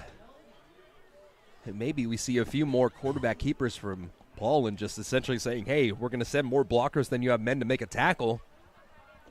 Saying that might be one of the most successful plays on offense we've seen in that set. So, and it is.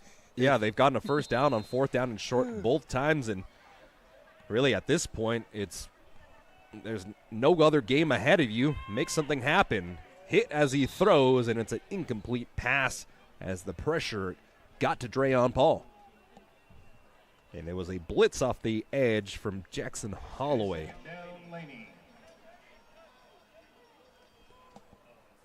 I have to say this at least one time just so they can possibly change the numbering at some point.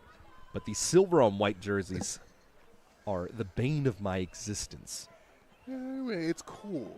I mean, it looks cool, but when you get the shine of the light underneath it and you can't see anything, ugh. Oh, yeah. It's really difficult. And a difficult situation to be in, but Simeon Milan with a scrum of players pushing forward. Extracurriculars after the play. Let's see what these flags are on, but as it stands right now, it'll be 3rd down and 4 after a very tough 6-yard rush.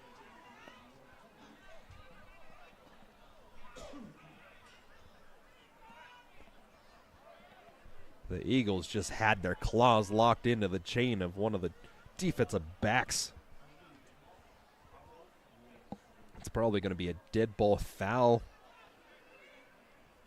And as the body language stands, it will likely be on Laney College. No! Oh, okay, that makes sense.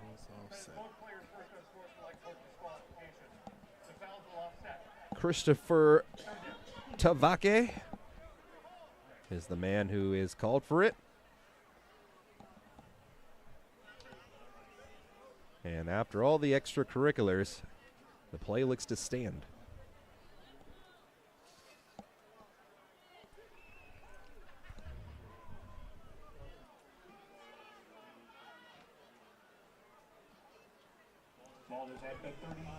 The ball spotted down to the 35-yard line after the 6-yard run, or let's call it the 34.5-yard line, after the run from Milan and the scrum that pushed him forward. Paul from between the hash marks, play action fake, throws it off his back foot. His intended receiver was the fullback in Jeremiah Caldwell, and if he was able to connect, that would have been enough yardage potentially for the first down, but instead now the punting unit seems to come out on the field as the Eagles do not want to go for it here on 4th down and 4 from the 35-yard line. Yeah, we've just seen a lot of those quick breaking routes get away from Drain. We saw it on the interception thrown earlier, just a ball that kind of drifts on him. It is 4th and 4 from the 35-yard line. It's 4th and 4 from the 35-yard line, and the punter will come out to send things away again.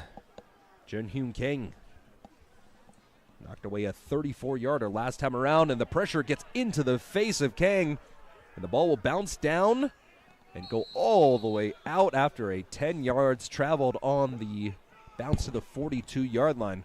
So it was a really bad situation to be in, nearly a blocked punt. Kind of flips the sides of the field, so you'll kind of live with that one, right? Special team coordinator's worst nightmare, seeing somebody come untouched off an edge on a punt. So it looks like a new quarterback is in, and it's Connor Anacharico. So Connor actually started a couple different games for College of San Mateo this year, and then he was injured as the handoff goes to the left side, and it's Ali Collier breaking through one round-up tacklers past the 50-yard line out to the 49-yard line.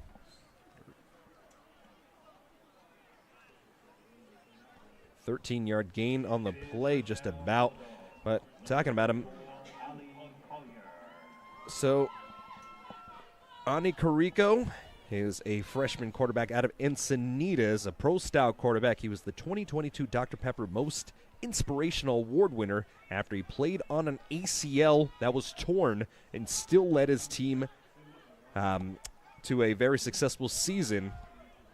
And another handoff to the left side. Plenty of space in front of him if he can get past one last defender. But a good job getting him out of bounds as the handoff went to Collier, who ripped off a 30-plus yard run. And the safety, I believe that was Hammonds, finally able to push him out of bounds. Trying to highlight this quarterback, but the running backs have really stolen the show here. Just finishing these points as the holding call will actually bring them all the way back. But yeah, so Anna Carrico played on a torn ACL, still was able to get a first-team all-league nod under his belt. Started the first two games for College of San Mateo before he ended up getting hurt. Missed 4 games, and then has come in relief here and there, and the last 3 ones as he went 4 for 9 for 45 yards with a 32-yard bomb last time around, and now we'll likely see passing opportunities here for Connor.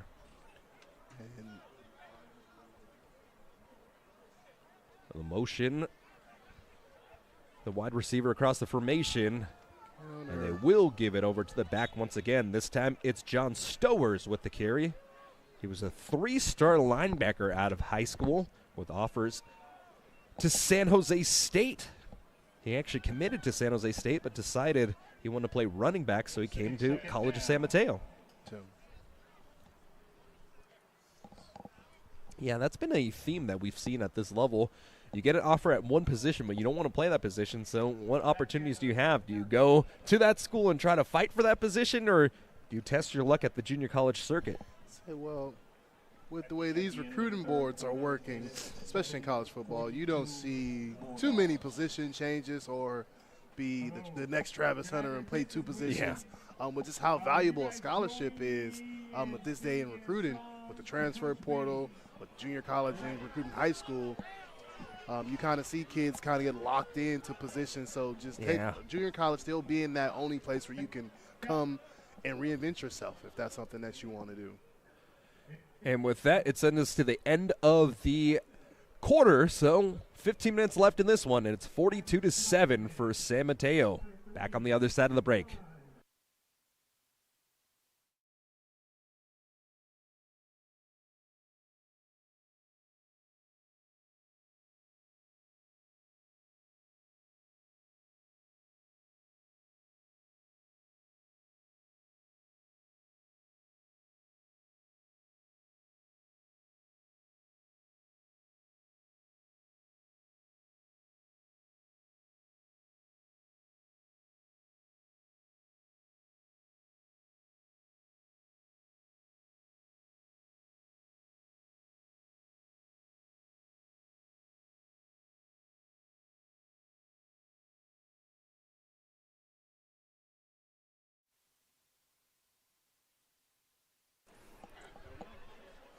So after some activities went on during that timeout, the score is 42-7 with 15 minutes remaining here. And the second quarterback tonight we're seeing for College of San Mateo. Ana Tarico out of the pistol. John Stowers is right behind him. The motion savage across the formation and play action fake. Pressure comes into his face, stepping into a ball. Down the field, caught at the 15-yard line. In for the touchdown. Marius Savage, the 6'3", 195 freshman out of De Anza, went on the motion, came all the way back across the field, and he got the deep ball drop perfectly into his hands. No defenders for Laney were nearby, and another score for the Bulldogs. And just as we kind of get late in this game, just catching guys, playing with bad eyes in the secondary, allowing that deep ball to get right behind them, running scot-free into the end zone. Snap is down, hold is down, the kick is up, crossing the T on the PAT. Again, and it's 49-7 now. 7 scores for the Bulldogs. And not much success in offense for Laney College. Their only successful play really came in that second quarter, or in the second drive of the game when you got the 85-yard bomb to J.P. Samora. You've had opportunities here, and you've ran the quarterback pretty well when you've ran that sweep with Drayon Paul, but at the end of the day, you've got all the time in the world in front of you with 14:49 remaining. Just keep playing hard. And that's really all it is, right?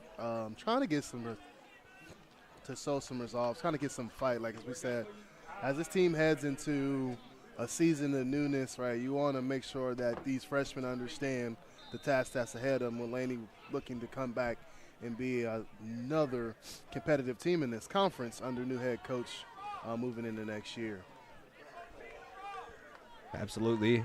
And these are some of the seeds that you sow that turn into a rivalry further. You remember getting your tail whooped, and how you fight back into the situation can prove to be worth a lot going forward. The ball was fielded down at the 5-yard line, taken forward for a 21 gain on the play by Davion Sanders. Now if they can find Davion Sanders and some of these wide receivers in space, they might be able to get something cooking. As an injured player is down, and that looks to be Cho Sanders. Davion Cho Sanders gets a tug up. And that'll send us back onto the field here with 14:42 remaining. 49-7. Laney College's offense just hasn't quite found its groove. The one score that they had last week against Diablo Valley College came off a blocked punt at the very end of the game that was returned for a touchdown. It was Demarius Hammonds that was able to get that block.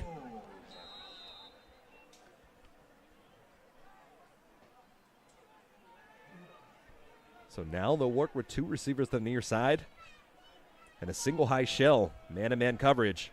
Paul going to fire the deep ball for himself, goes back and high points the ball. What a terrific throw and a catch made by Samaje Featherstone. And that's the play that shows you the true potential that lies in this Laney offense. Right, Drayon Paul's ability to throw the ball down the field is one of the plus and the attributes that the coaching staff here at Laney College loves about this kid, and we already know with the ability that Featherstone has, his ability to stretch the field. Absolutely, as the ball goes into the San Mateo side of the field for the first time in the half for the Laney College Eagles, and they'll work in the hurry-up now. Paul, a stretch to Milan. Milan trying his best to be patient, but the holes, unfortunately, do not allow him to go forward. So in these, it's hard to watch the line of scrimmage when you're doing play-by-play, but in these stretches to the left-hand side, is it just a better job of the defensive lineman, or are the offensive linemen not necessarily getting the right block? It's a better job of this D-line being able to extend into the offensive lineman, Laney, and play on their side of the football, making the running back not see holes as clearly and string that run out. And the further that run gets out of the side of the hash, the more people you get involved in it. Right, you get safeties, you get corners now, linebackers, of course. And now a sprint right for Paul. Pressure comes off his backside, and Paul is going to stay as the runner. Top of the numbers, cuts it back past the 35-yard line. And Drayon Paul picking up a gain of 7 on the play out to the 32-yard line. As an injured player at the end of the play, it looks like there's white pants on the field, so that will likely be a San Mateo player. And with the injury timeout, we'll take the timeout.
Getting up after the play, Nate Abbott, the freshman outside linebacker.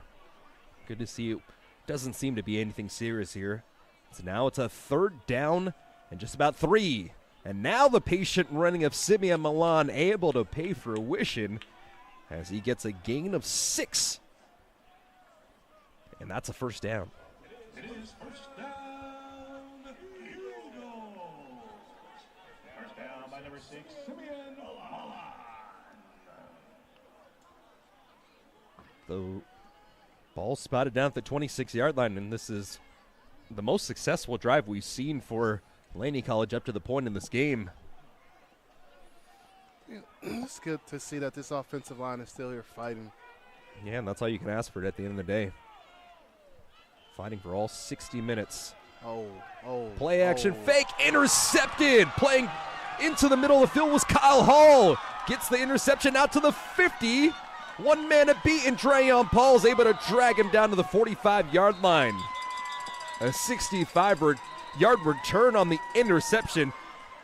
I get why Drayon Paul threw that ball in that spot. He had a man seemingly open, but it was Kyle Hall that was just lurking on that black end zone and then exploded at the right time, reading the eyes of the quarterback like a book, got the interception. So the most successful drive for Laney College results in an INT, and there's an injured player at the end of the play as well, as guys are getting beat up here in Week 11.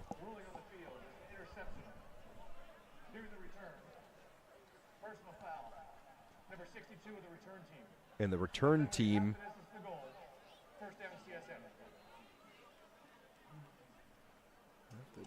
So half the distance of the goal is confusing me here. Half the distance from the spot. I think they're.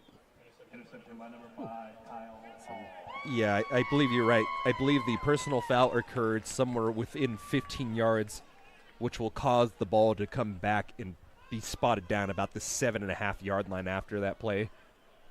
But we still got an injured player on the field, and unfortunately, hope he gets up as we take the timeout here.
So at the end of the play, it's the man who got the interception, Kyle Hall, who's slow to get up after Drayon Paul dragged him down.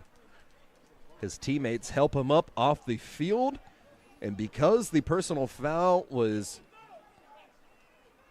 deep in that side of the field, the starting field position for the Bulldogs here will be at the 13-yard line. So a reverse handoff and a straightaway run for the big back John Stowers. And Stowers gets near the line of scrimmage as there's two different players down. Caleb Furpoy is the man hurt on the play. And in this game that is already kind of put to rest at this point, insult to injury on top of everything will send us to another timeout, and just hoping everybody's able to get up and be healthy after this one's done.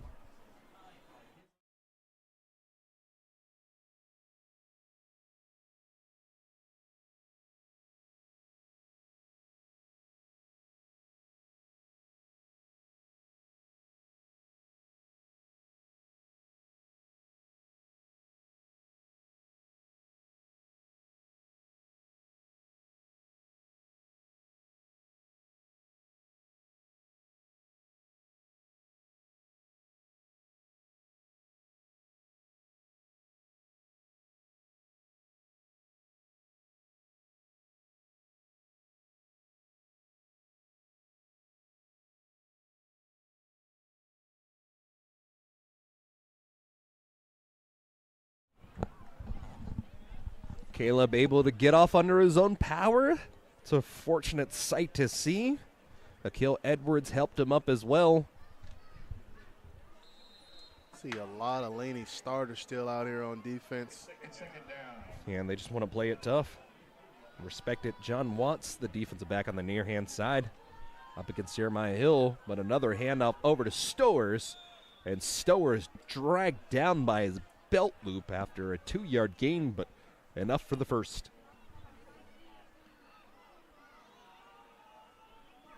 Here you have a few different backs that have played tonight. Lolo Mataele, of course, the star of it all. He's likely not going to get another carry here as he finishes the night. 17 carries for 131 yards. But in the time, you've got guys like Ollie Collier. You have John Stowers, who was really an integral part of the offense early on in the season. David Coker has had opportunities this year as Stowers has the handoff, and the stretch to the right side, has enough speed to turn the corner. One man to beat as he's hawked down at the 25-yard line. A 53-yard rush on the play for the 6'2", 240 running back. Showing some power and speed. To see a big guy getting off or getting around the edge that quick that's a scary sight. And a touchdown-saving tackle made by Demarius Hammonds. Yeah, once I saw him turn the corner, I was, had me shaking a little bit. And, or maybe it's just the cold air blowing into this booth. Just Laney could really help them out coming into this game, matching personnel on these edges with these, because it's hard to match up with really big tight ends. And San Mateo has 3 really big, really good tight ends. And they have their offensive linemen who moonlight as tight ends as well, as it's a screen pass to the far-hand side. And this time read perfectly. They went to one of those big tight ends in Kaysen Dahl, the 6'5", 235 freshman from Fairfield, had nowhere to go. Only his 3rd catch of the year as Purifoy makes the play for the Eagles. And the clock continues to run down here. 10-20, counting down. 2nd down and 10 from the Laney Eagle 25 after the big run from Stowers. Stowers with that last run. Now the 2nd leading rusher in the game. 4 rushes for 67 yards. And this time the handoff over to Coker, as Coker likely going to have his run taken away because of a flag. Most likely going to be a holding call. Holding out on the edge there, as we've seen. And that's the hardest thing to do as an offensive tackle when you try to get that reach block around. I mean, you can hold as much as you want inside the frame of the body, but when you just have to explode those hips, get to the right-hand side of that defensive end, I mean, that's just, it's a nearly impossible task to ask. Especially as you got to get that running back bearing down on you. That defender tries to pull away. That half a second is a pivotal point. You just let him go. Mm-hmm. It's either the tug or the hold. And now we're looking at a 2nd and long here for San Mateo.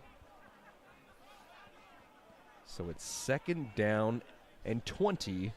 9:28 counting down. A wide snap, but it's handled well. Anna Tarico throwing into the flat. Look like it's Saturday night and we're watching a UFC with that sprawl there. Ollie Collier picks up a gain of 1. And so now you are in your kicker's field goal range as it's 2nd down and 20, and that's crazy to think at the junior college level.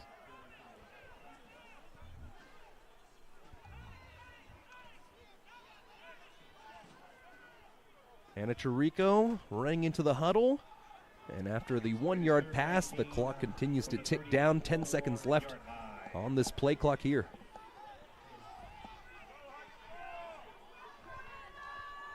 Out of the pistol, a screen pass in the near-hand side. And a lane closed up quickly out to the 31-yard line. It was Jeremiah Hill on the reception. And tackle made by Gavin O'Leary.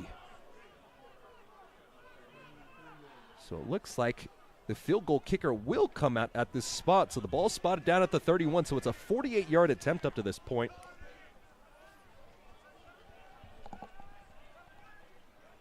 So on the edge of the Eagles midfield logo, let's see what this kicker has in his stockings. Near hash mark, the wind blowing in his direction, nearly blocked on the play, had enough leg, but went wide left, and credit that one to Gavin O'Leary for forcing the miss. He put a whole ton of pressure off that left side of the kicking unit, and he forced a push. And I know all of the ball coaches around just love watching the way the number one handles and goes about his business. Oh, 100%. Down 42 here in the fourth quarter, week 10 on a 3-9 campaign. And that kid's still giving you everything you got. 100%. You can't teach heart, and those are some of the factors that could possibly result in maybe picking up that Boise State offer. They're looking at him. And it's always the little things. The one thing that I've learned about the recruiting process throughout the year is you can watch as much film as you want, but what they're going to offer you on is either going to be immense raw talent, or do you dot your I's and cross your T's? Right, because we can look at stats, you can look at measurables, and you can find 50 of the same guys, right? It's those intangibles that when I get in front of you. And a new quarterback in results in an incomplete pass, nearly intercepted as Daniel O'Connell has come in here with 7:41 remaining. Plenty of time to throw for the freshman quarterback out of Lincoln High School. Pardon me, the sophomore quarterback out of Lincoln High School. But just let it go a little too high, but fortunately enough, he'll live to find another day. But getting back to your point, yeah, talking about the measurables are one thing, but it's all the other stuff that really leads into that process.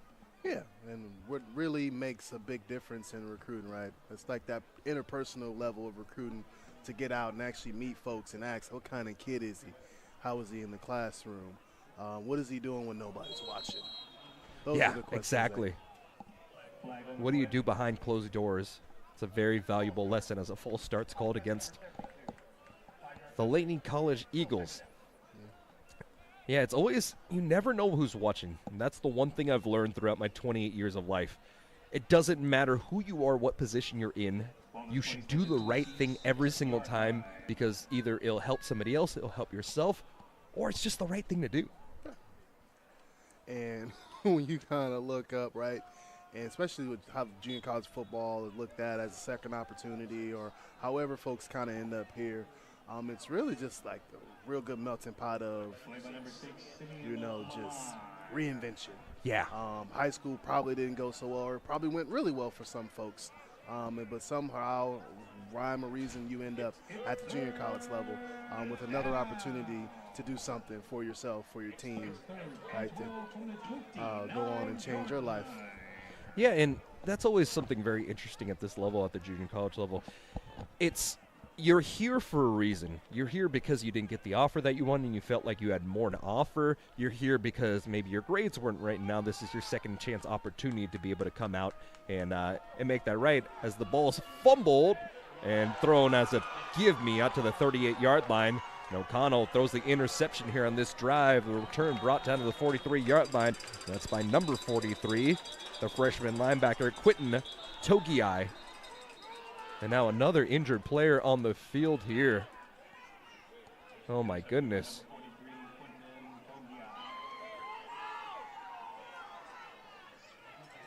Everybody's taking a knee, and this is just not what you want to see at the end of a game like this. It looks like they're in good spirits as the flag is down in the field. It doesn't look like any actual injury there. So Togiai in the second unit come in and pick up Daniel O'Connell. But let's finish our point here. you come to junior college for a second, third chance, whatever it is, whatever sent you to this level. You come here to take care of business and see if you can give yourself an opportunity to succeed at the next level. And that's why people like John Beam, people like my former coach, Coach Dar, are just tremendous figures because they put you in a situation and they teach you about accountability, and they really just try to set you up as much as possible to succeed. It doesn't matter if you're a 28-year-old guy that served 2 tours in Iraq and comes back to play ball, or if you're a guy that has been on a mission for your church and you come back to play, or you're just somebody who didn't really have the privilege to ball out well enough at the high school level or whatever it is. This is your chance to shine, and when you have such good figures in front of you that provide you with that path to success and really truly care about you, and that's what really makes it special, and that's what keeps me coming here time after time. It's really, really, really relational. And everyone know, like myself, yourself, anybody who's been a part of a junior college program knows that it's not easy, right? And it's really foundational to have men like Coach Dar, the Coach Beams of the world, coach long-standing junior college coaches who are invested in just the well-being of players, right? Because that's how you get true results on the field. 100%. Right. It's not going out getting every recruit that you can and just being a program that's pumping out the kids, but it's really like how are you taking care of these kids, right? Because you're a staple in the community as well, and people trusting you enough to send you their kids. As a high school coach, right, I deal with a lot of junior college coaches. Just knowing that you have all of the ones that you know take care of your kids. And you can trust him in that. And that's something that I think is really going to be missed around here, especially with Coach Beam. I know Coach Dar and how his situation kind of went at DVC, of course. But just the next crop, for the next crop of coaches to come up and kind of make their staple in these. But like real leaders at these programs is really what matters. Yeah, 100%. And that's why you really like going back to DVC here with like Coach Collins out there did a tremendous job over at City College of San Francisco, and now he's kind of leading the charge over there. I mean, Coach Cholak has been doing a really good job here. I mean, there's a lot of bad blood just because of how close you are and how you recruit and such, and there's always going to be beef between these teams because you're in such close vicinity, but at the end of the day, the goal is to provide people with opportunities and get them out, and that's what these programs have been doing for years and years, and you're a product of Laney. I'm a product of DVC. There's a ton of people here that are supporting, or in the stream that are supporting College of San Mateo as well. And it's just, these are the golden opportunities. You don't have too many of them in life, so you just got to keep taking advantage of them wherever they come. Yeah, and if you get to win a few football games along the way, I mean, 100%. Oh, man, talking about that, in high school, I went to Albany High School for my first 2 years. They were not very good, and I lived in Berkeley, so I transferred to Berkeley High. We had one successful year before going 3-7. I don't think my overall record is not very good, but over at DVC, we ended up winning 7 games there. One of the games I think we lost to Laney College, so that still kind of burns a hole in my back pocket there, as the carry on 3rd down is short out to the 23-yard line. That should be... pardon me, I think that was actually on 2nd down, so it'll be 3rd down after a tackle made by Marlon Purfoy. But getting back to my point, it's when you go to these programs in high school, there are so many programs that either are great or just haven't really ever had much of a foundation underneath them. And it gives you an opportunity to really learn what winning football is, because it is such a big difference. No. That makes a huge difference. Myself going to probably traditionally one of the better up-and-coming high schools around. McClymonds. At McClymonds. Was foundational early on. Now they're on a streak of probably not losing a league game in 13 years. The Mac House has been so good for so long. That OAL has run through your squad for a while now. And just being able to be a part of that, of course, going into the next level, coming to Laney in my first year winning 10 games playing in the bowl game. Mm-hmm. And this is before the whole entire playoff situation, of course. Yeah. And then to my first year at Oregon, I'm playing in a national championship against the first inaugural college football playoff against Ohio State. So just what a jump. Like, what a jump. Was that the first one? Yeah, that was 2015. I'm trying to remember the quarterback, the big Cardell Jones. Yeah. Third string quarterback. Ezekiel was running with a cast on one arm. And able to split the uprights on the field goal attempt. And that was let me do some quick math in my head. A 36-yard made field goal attempt there, making the score 52-7. Oh, man, I didn't realize the timelines aligned like that. That Cardell Jones team was crazy. One of the quotes that I loved out of that guy, he was a Charger. I'm a Raiders guy, so I definitely got to give a lot of hate to him. I think he's still trying to play ball somewhere. But I remember he went to a Make-A-Wish or something along those lines and played some college football on PS3 or PS4 or whatever it was against one of those kids. Blew him out like 90-7, and he's like, hey, wins don't come easy. You got to learn to win. Got to learn to win. Oh, tough, yeah. Yeah, so how do you feel about this whole entire situation where the Pac-12 dissipated and then now you're into this whole entire Big Ten situation? You're the number one team in the nation, so you got to feel pretty good about that. Pretty good still. about that. But, you know, as a Cali kid, just it's hard to come to grips with the Pac-12. It's not a thing. It will be, but it's something very different than what we're used to. It's not quite the Conference of Champions that we're accustomed to. Not quite the Conference of Champions. I don't know if I'm ready to, accept that. I don't know. I felt the same way when the old WAC went away. Yeah, 100%. I loved a lot of those. Well, teams. the Mountain West was a thing before that, but the dissipation of the WAC turned into what this great Mountain West unit is now. And you have some tremendous teams like Boise State, for example. We talked about that a few different times, trying to get that at-large bid in the very first 16-team playoff. But, yeah, man, those teams over in the West Coast or Western Athletic Conference, you had San Jose State, Fresno State. I guess they're still dueling each other. Yeah, Hawaii was in there. New Mexico State was in there. TCU. Yeah, TCU snuck in there. They actually had the bid with Andy Dalton, right? Yeah. That was a WAC team as well. Man. The WAC still exists, actually, at the FCS level, if you didn't know that. Yeah. They had somewhat of a rebirth, but I don't think it's going to be quite the same way. And the handoff to the back in the backfield as Simeon continues to fight hard here into this and we got more fourth quarter. And, just dirty hand towels thrown onto the field time after time. An unnecessary roughness called against Laney College will bring them back.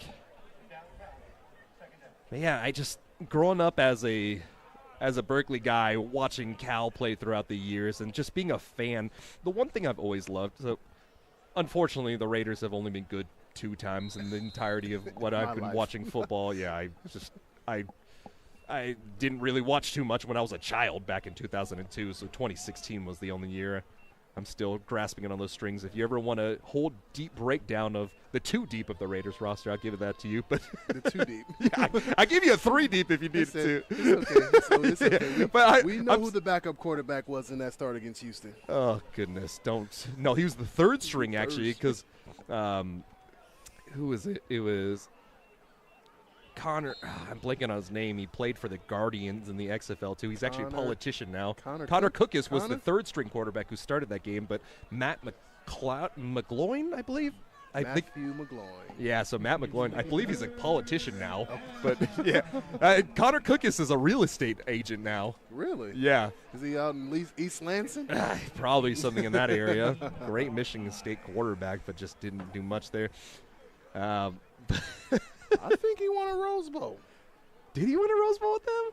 I mean, no, a great quarterback in college, but I believe it was a 4th-round pick for the Raiders. But sprinting to his right is O'Connell. And 15-yard penalty as a massive blow is thrown on the sideline. Elijah Lopez, you cannot do that. Good job there, not losing your composure by Daniel O'Connor. And that 15-yard penalty will give the opportunity to continue the drive.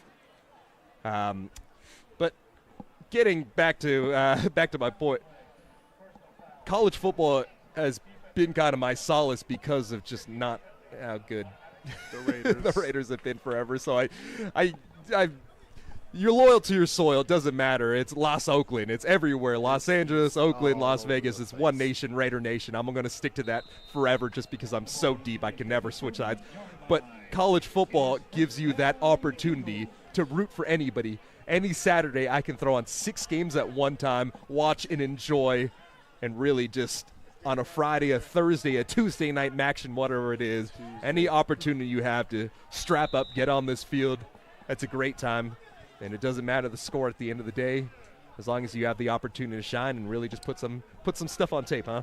That is. That run should likely bring us down to the 2-minute timeout. Score 52-7 after College of San Mateo has run away with this. And that'll send us to a timeout here. We'll be back on the other side of the 2-minute timeout.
Back in the field here. And it's a play action fake.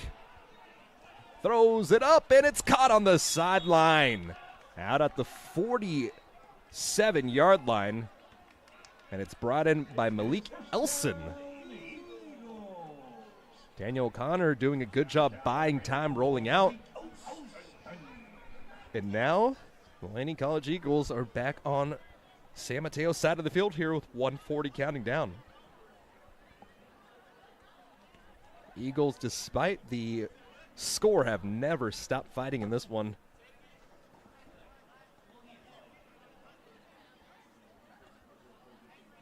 The lineup in the 2-back pistol now.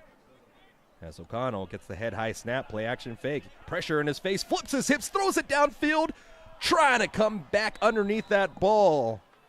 And as Jacob Coburn wasn't able to make the adjustment. So now that brings up a 2nd down and 10. Another guy from the UK for Laney College. Yeah, I mean, that's the one thing that Laney has always stood out on paper to me. It didn't matter when I was back in my playing time or however long I've been doing this broadcasting thing for. They've always found a bunch of different players, whether it's from American Samoa or whether it's from Tonga or whether it's from the UK. Opportunities, man. It doesn't matter if you were born on this continent or not. Oh.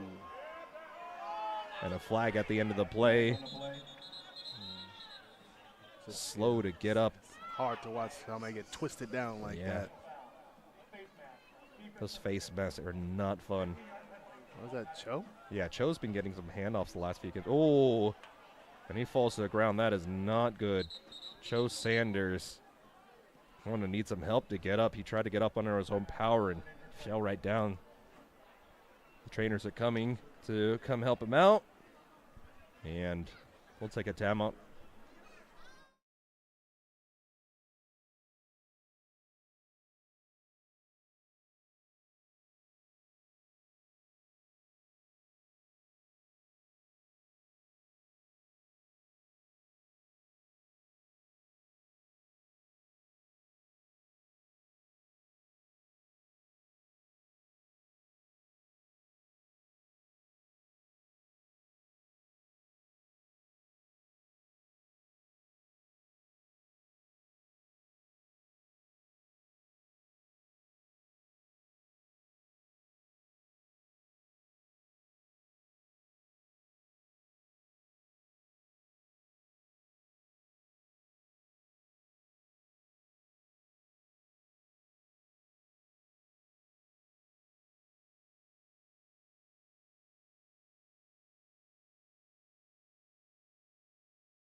Joe Sanders needed some help to get up, and now he's walking off the field under his own power, so that's good to see. Always hate to see guys down, but it's almost even worse when it's in a late game situation like the one we're sitting in currently. 1:06 remaining here as Laney College trying to compose one more drive down the field.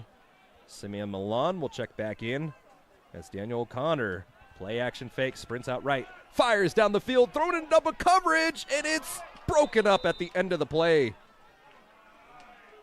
Incomplete pass. I mean, you got to put those balls in a situation where your guy can get it, and you throw a jump ball over to Coburn, but, I mean, fortunately, O'Connell, aside from the duck he threw across the middle when he's being pressured, has gotten away with a couple. Has had some really nice throws when he has had some time. Just that in the situation we're in. I mean, you got to push the ball down the field in this situation, and that's what he's doing. And when you do that, tough situations. Reverse handoff. Breaks one tackle down. And the footwork in the backfield wasn't able to spring him free. Simeon, another hard run for not much or a loss.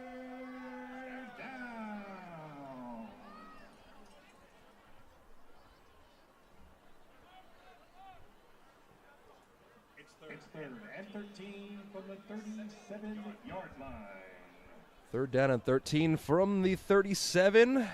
And Laney College will have to have one more play before this clock runs out.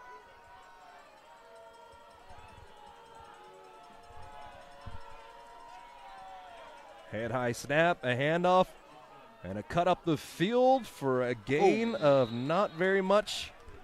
And that essentially sums up the season. Final score in Oakland, California, 52-7. Not the sighting you'd want to see at the end of it, but at the end of the sophomore night, thank you so much to all the sophomores. Simeon Milan, Akil Edwards, Drayon Paul, DeMarcus Jones, Jacob Coburn, Samaje Featherstone, Daniel O'Connor, Elijah Jackson, John Watts, Thomas Alatini, Demarius Hammonds, Augie Ta'utalatasi, Alex Gonzalez, Syed Smith, Zachary Norton, Jeremiah Caldwell, Mateus Alega, Dante Jackson, Dominic Maeva, Apisa Poemele, Andre Royster, Peyton Harbin, Malik Easton, Milo Jenkins, Jinyi Tang, Junhyun Kang, Billy Hewitt, Ian Trantina, Hikofo'u Male Jr., Davion Thompson, and Jamal Cherry. Thank you so much for all you've done for this Laney program on such a historic night here, as the chapter has been closed on the Book of Beam here at Laney College. 45 years in the books. Not the way you want to go out, but still can't take away from all the accomplishments that Coach Beam has had throughout his time here. Over 2,500 players coached, 500-plus games coached, 239 victories, producing 200-plus Division I athletes, over 100 students sent to colleges, has 30-plus players playing in the NFL. 7 of them made it to a Super Bowl. And, I mean, just a true father figure in Oakland, California for over 4 decades here. He's touched many lives, whether you were on his side of the field or against him. And Coach Beam, thank you so much for all the opportunities you've given players throughout the years and for all that you've done for the community here in Oakland, California. I tip my hat. And so, stick around here. Our coverage comes to a conclusion, but we'll have some speeches and some thank yous over to the people on the field, and we'll have you tune in here. To help celebrate Jonathan E. B. 45 years of giving back to this community.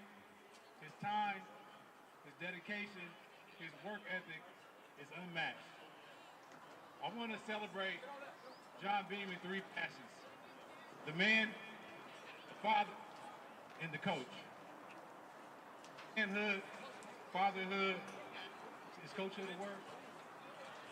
And coachhood. It's going to be a word tonight.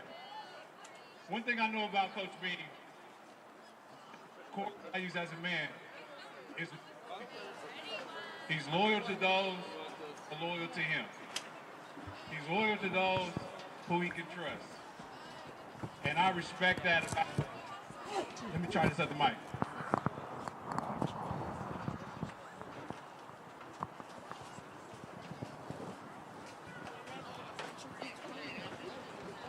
Mic check. Always be %. Every good man has a great slogan. Jonathan E. Bean told me one day, I'll never lie to you, and I'll never lie for you. A man who will lie to you will kill you. So I know I'm safe with John Bean. So as a man, I got 2 good friends to come talk about his character and their friendship. Without further ado, Fred Allen and Coach Chris.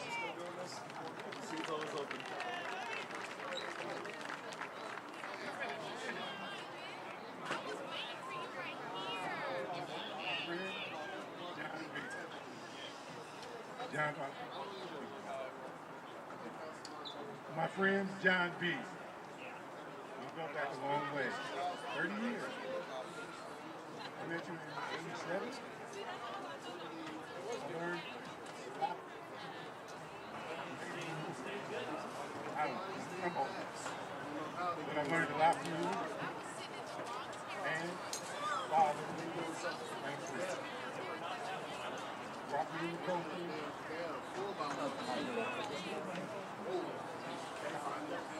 And myself and my friends.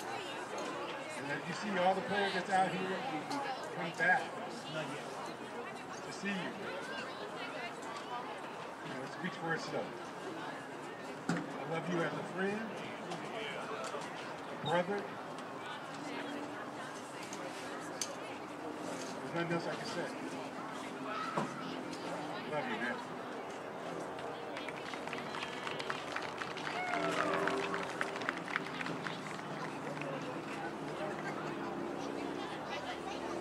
Okay, that's real nice, but I'm gonna tell you something. This dude right here, crazy fool that I met when I was at Oakland High, he was at Skyline coaching, and I'm wondering, what is this nut doing on the sidelines? Well, I ended up coaching with that nut 5, 6 years later, and he changed my life because he taught me to treat his coaches and your players like your sons. He's only like 6 years older than me, but he's like a young Pops, okay? And he took care of me. And he's gonna take care of you guys more when you leave Laney if you need it. So right now you might not know it, but take him up on it, okay? He really does want to help not just kids from Oakland, but kids anywhere, young men anywhere, young women anywhere. There's 300 people over there freezing because they want to be around him, and he's wanted to be around you guys. He co-signed for a car for me, and he barely knew me, but he believed in me. So we believe the next chapter for him is going to be pretty darn good. All right? All right, to John B.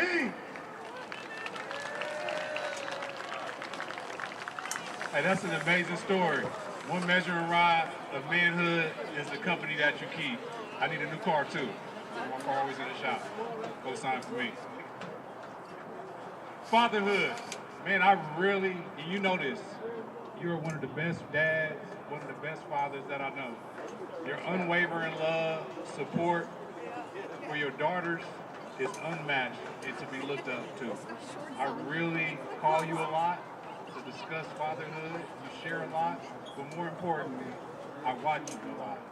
And with that said, I know that coaching and teaching, you've been a father to over 4,500 student athletes alike, but you have 2 blood daughters and you have a wonderful wife.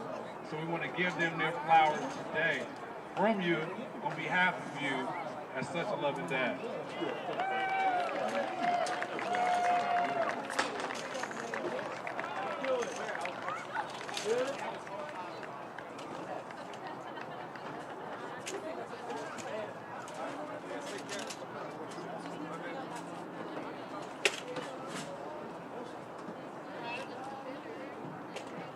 So manhood, fatherhood, and the word of the night, coachhood. Your impact goes beyond this 120 by 53 and a half. Dynamic impact. One thing I learned about Coach B as a player, but more so as a coach coaching alongside of him, there's a greater push. He would always come to me to the game. DG, what we doing? I'm like, I don't know. What coverage we in? I can tell you what coverage.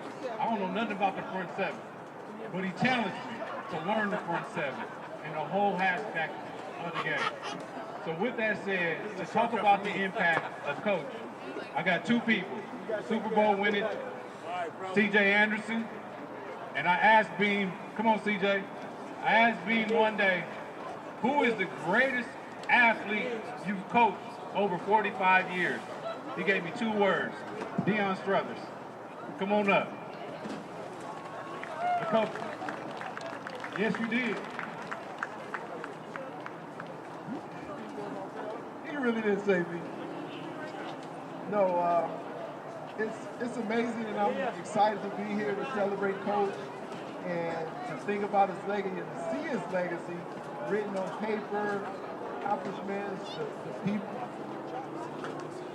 He used football as a vehicle and a platform to touch people's lives. I mean, he has a passion growing and grooming young men. You know, so we want to win. Everybody that know Coach want to win. I mean, he want to win. He really want to win. But more important was the integrity, was the character. He didn't care nothing about your talent. That's cool. If you're not handling business off the field, you don't have no place on the field. You don't have a place on the team. But the real thing, everybody that know Coach, you know, you see him, he real tough, he got a tough guy, he don't care. I don't need you, you need me. But the reality is that he cares.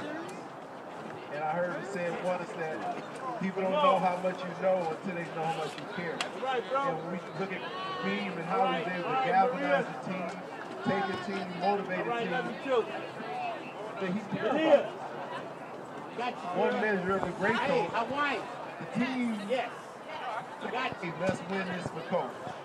Then you know, Coach, you got somebody that's connected to you, you got somebody that put in the work, show you how to put in the work, and not just have you out there playing and say, do what I say. So, Coach, I love him. The other thing is that when we look at impacting young men, you come to his team, he give you an identity. And now you have something to rally around. You have brother to rally with. I think when we played, he was called the piss ant eater. What the hell is a piss ant? I don't know, but Coach make up words. Coach make up words. But more than anything, he instilled belief. He believed in me, believed in our team. Real quick story. Probably still have this record at Skyline. And it's one that you wouldn't want to have. 4 fumbles in a single half. And he still played. The thing was, I was homecoming king in the beginning of the game. He said, if we're not whooping open high, you're not riding around on the floor. So I did everything I can to try to, not sabotage, but to try to, hey, it was too much. And I fumbled the ball 4 times. And he still played. That's why he said he's loyal. He's loyal. So, hey, you told me, you say, hey, I'm going to ride the horse I came in on. So there we go. Here you go, CJ. Well, I didn't get that because I remember when I dropped the punt over here, my ass was on the bench. So you didn't give me that. Hurdle too, yeah, that didn't help me. obviously we know about Coach Beam's character. Obviously I come from Vallejo, single parent home, paid for my bus pass, my BART ticket to get here. But one thing that changed me, I don't know if you remember this, I got my high school coach, Coach T over here, who you also coach with you. Remember the time you made me cry? Like cussed me out, made me cry, called me a sorry MFer like you always do. But what impacted me was the words that you said that pushed me and got me to the point where I'm at. And I want to thank you for that. I look at you now and I think, Laney, and you get. I'm just fortunate in 45 years I got the heart too. And I really appreciate that. Really appreciate it. You've always impacted me on and off the field, pushed me to be show you the flowers, man. I just want to say I love you. Thank you. You do.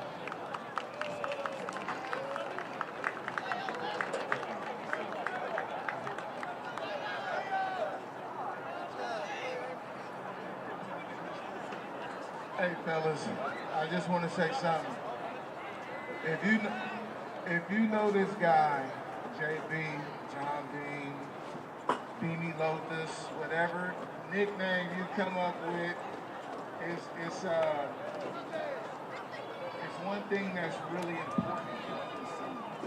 First of all, his legacy, dude with the Struthers that had the red coat that was up here. Talked about his loyalty and things of that, he dropped the ball and still play.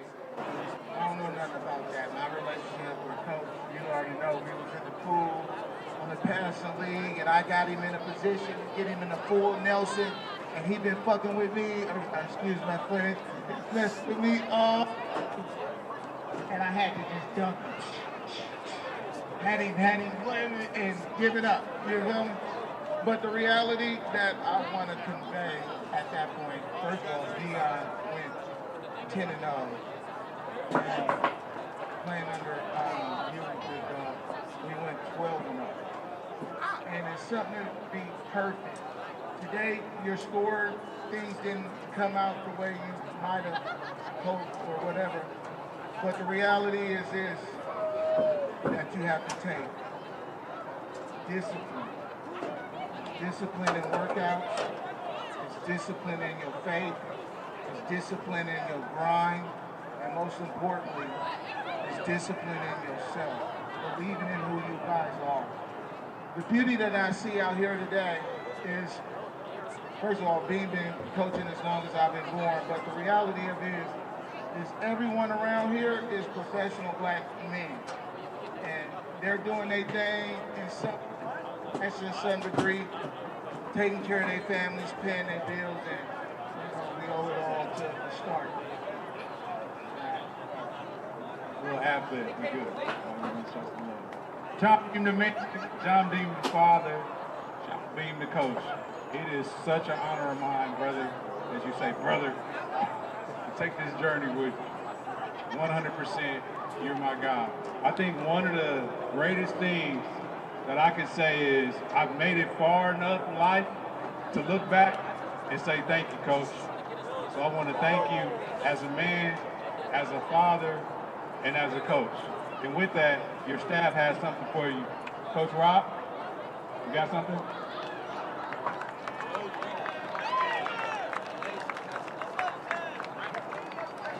Coach, on behalf of the coaches, the players, and Big Game Football,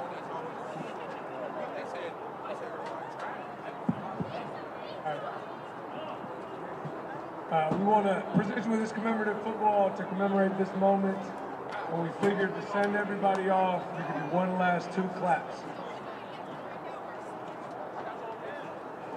Nope. Nope. Now it's my turn. Get on the right knee. I know it's been a long day. I need to, Cindy, come up, please. honor my wife. All right, go.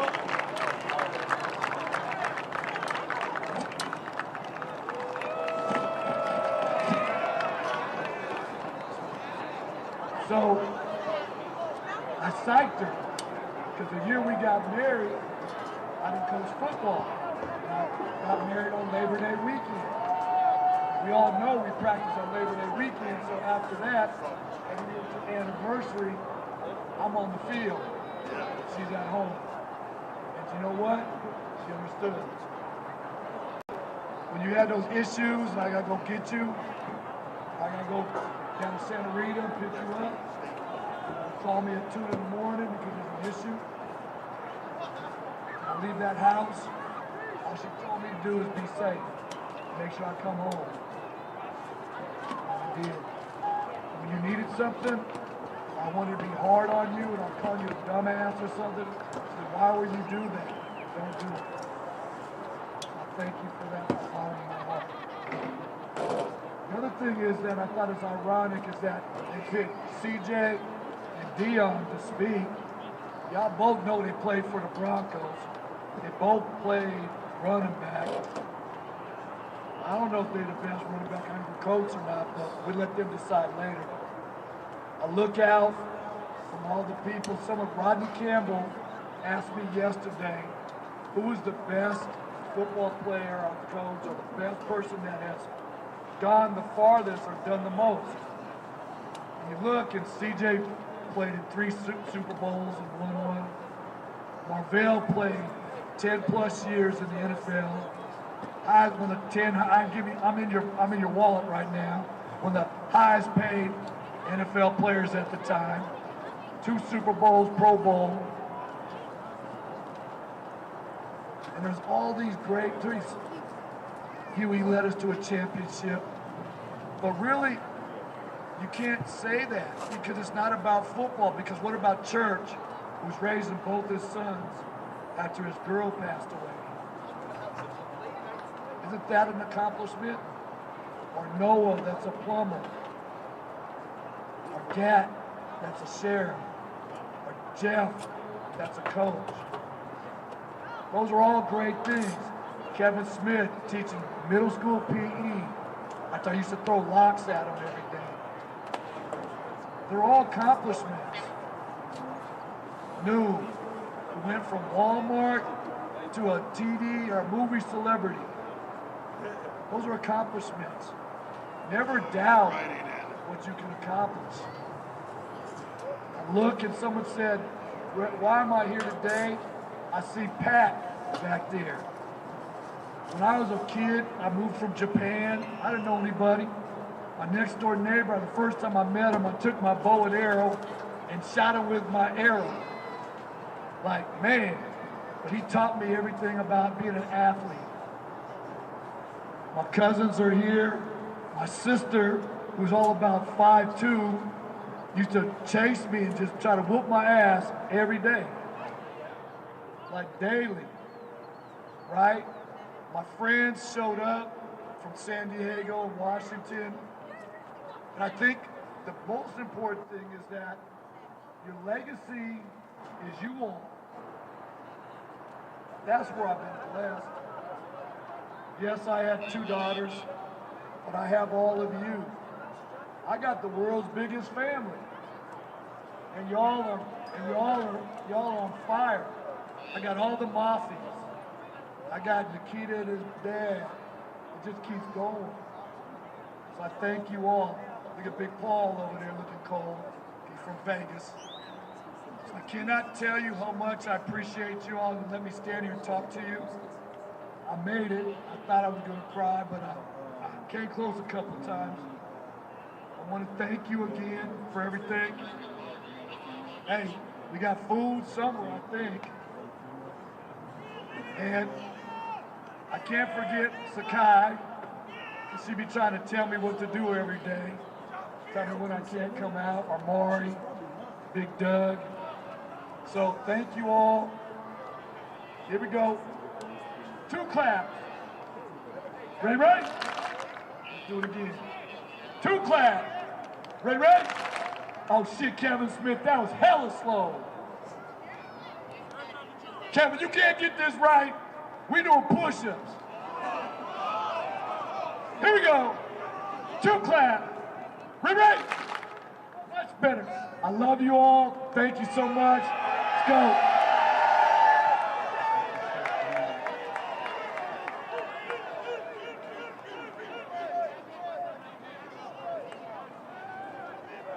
We'd like to thank you, Coach Beam, for your 45-year legacy career. And invite everyone to come hang out with Coach Beam at the field house. We'd like to thank you for supporting Laney College Eagles football. And please arrive home safely. Thank you.